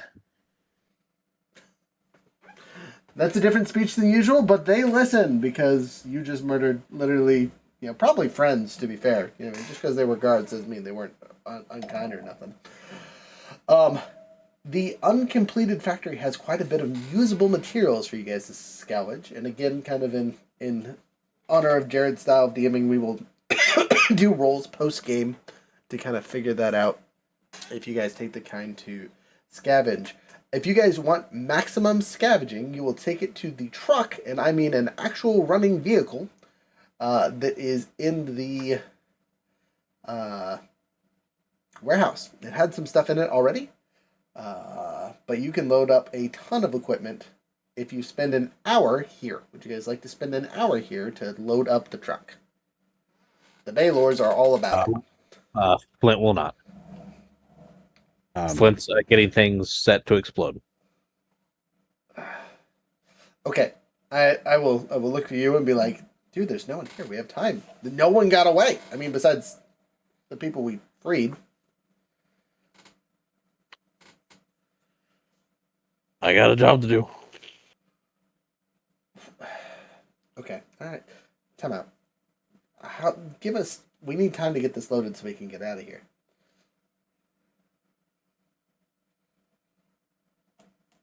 I told you could grab what you're going to put in your pocket. It's going to take me some time to set up explosives. But not that long. I'm going to look over at you. What explosives you got there, cowboy? I got a couple grenades. So you're going to set a drop pin, or are you just going to throw a grenade at the reactor? I'll set a drop pin. Are you confident with that? Yeah. As long as no one fucks with it. I mean, but you could let me do it. I'm all about blowing this place up. I'll take care of it for you. I'm going to see this place destroyed with my own eyes. Well, I mean, you can help. I just, what if your drop pin doesn't work and you need something with a little more oomph? Fen does not care what you guys are talking about. He is loading truck with materials. Okay. So, as you, me, and everyone else loads the truck as quick as possible, Flynn, I'm going to need you to make an explosive something check. Whatever makes the most sense for your character for how you would build a quote-unquote bomb.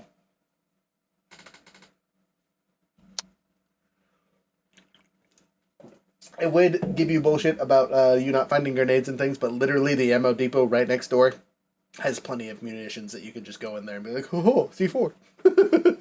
Yeah, I say he's also is taking some explosives and some ammo crates for a bigger boom. 2 successes. Okay. You succeed on setting this trap, because again, that's relatively simple. Now, the real question is, how much time do you set? Realistically, this place is full of radiation, and you're about to have a nuclear explosion go off. So you probably want to give you and your friends enough time to get away. As much as you might not care about people, you probably don't want to accidentally fry your friends. It'll give enough time that we need so we can get away. Okay, so you graciously, quote-unquote, set the timer for 30 minutes. And it takes you, give me a D20 roll, just straight up D20. No problem. 15. 50. Okay, well, you were very confident in your explosives building and bundling, but you overcomplicated this. You got a tad obsessed, and it takes you 45 minutes just to make the thing. But you're sure it's gonna go. Right. It's good. Yeah, exactly. That's where your head was. You set it up. It's good to go. You're 100% sure it's not gonna fail or do anything stupid, right? You light the fuse and the 30-minute timer starts. You tell the others they have 30 minutes to get away. We've loaded up in the 45 minutes that you've given us 75% of what we could have looted from here. But that is the base. Since there are 2 players that are actively here doing things, we both get to add to that percentage. I need a strength and survival check. Strength survival, yes. From both Finn and myself. As we are hauling boxes the best we can. For me, that is a 3 plus something, maybe, if I can find the number here. 5, so I have an 8 for my target number. How about you guys? Ooh, a 6 and a 19, so I succeed once. I help a little bit. 4 Big- successes. 4 successes. Total of 5 successes. Okay, so with every success that you guys get, we get an extra 2% of stuff. So we get 85% of the possible grabbable material, which, you know what? Can't hate on that at all. It's a good amount. The truck is not quite full, but it's pretty darn full, and we will take off in it. It holds all of us, all of our stuff, our friends. We'll pick up Bobby along the way. And GTFO, as we are going out there and the 30-minute marker hits, we see... wait, time out. Sorry, I'm sorry. As Flint is leaving, he's gonna pull the flare. Wait, why would you pull the flare? I have my reasons. That was Ryder. In what? Wait, why did you just do that? Bobby is flipping. I'm gonna have them clear out after this place goes. Gonna make sure that anything that tries to crawl out gets murdered. Figure that's right up the Brotherhood's alley. Did you fire it before or after the explosion?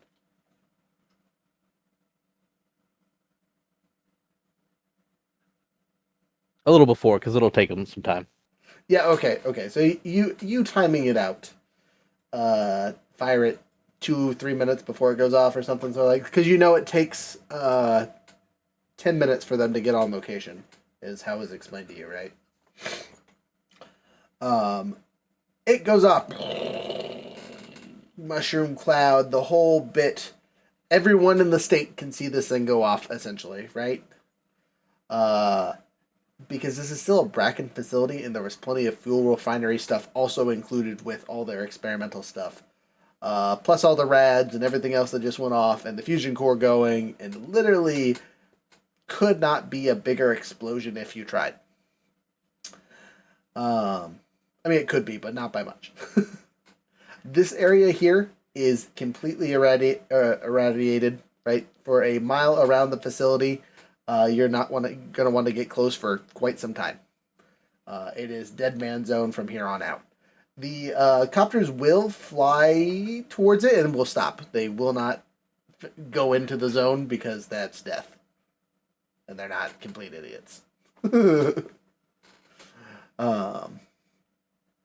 But you do, as a group, see the whirlybirds as they fly over and then fly back, and you hear comms over Bobby's radio apologizing and saying, yeah, they pulled the trigger a little early. Our bad. Da-da-da-da-da. But, yeah, you guys make your daring escape. Let's look at our time. How are we doing on time? You know, we're a little early on time tonight, but with our technical difficulties and other things, we'll pace this thing together. Are you guys good with ending it a tad early tonight since it's just the 3 of us? Yeah. Yeah. All right, cool beans. Well, that's where we're going to end it. Do you guys have any fun announcements for your guys' stuff and things that you're working on? I will be at Gen Con at the end of the month. Jealous. I will be working for the GUI Cube booth. So if you're into 5e adventures and a company that prides itself on paying its artists, as well as including as many things as they can into every box that they produce, come stop by.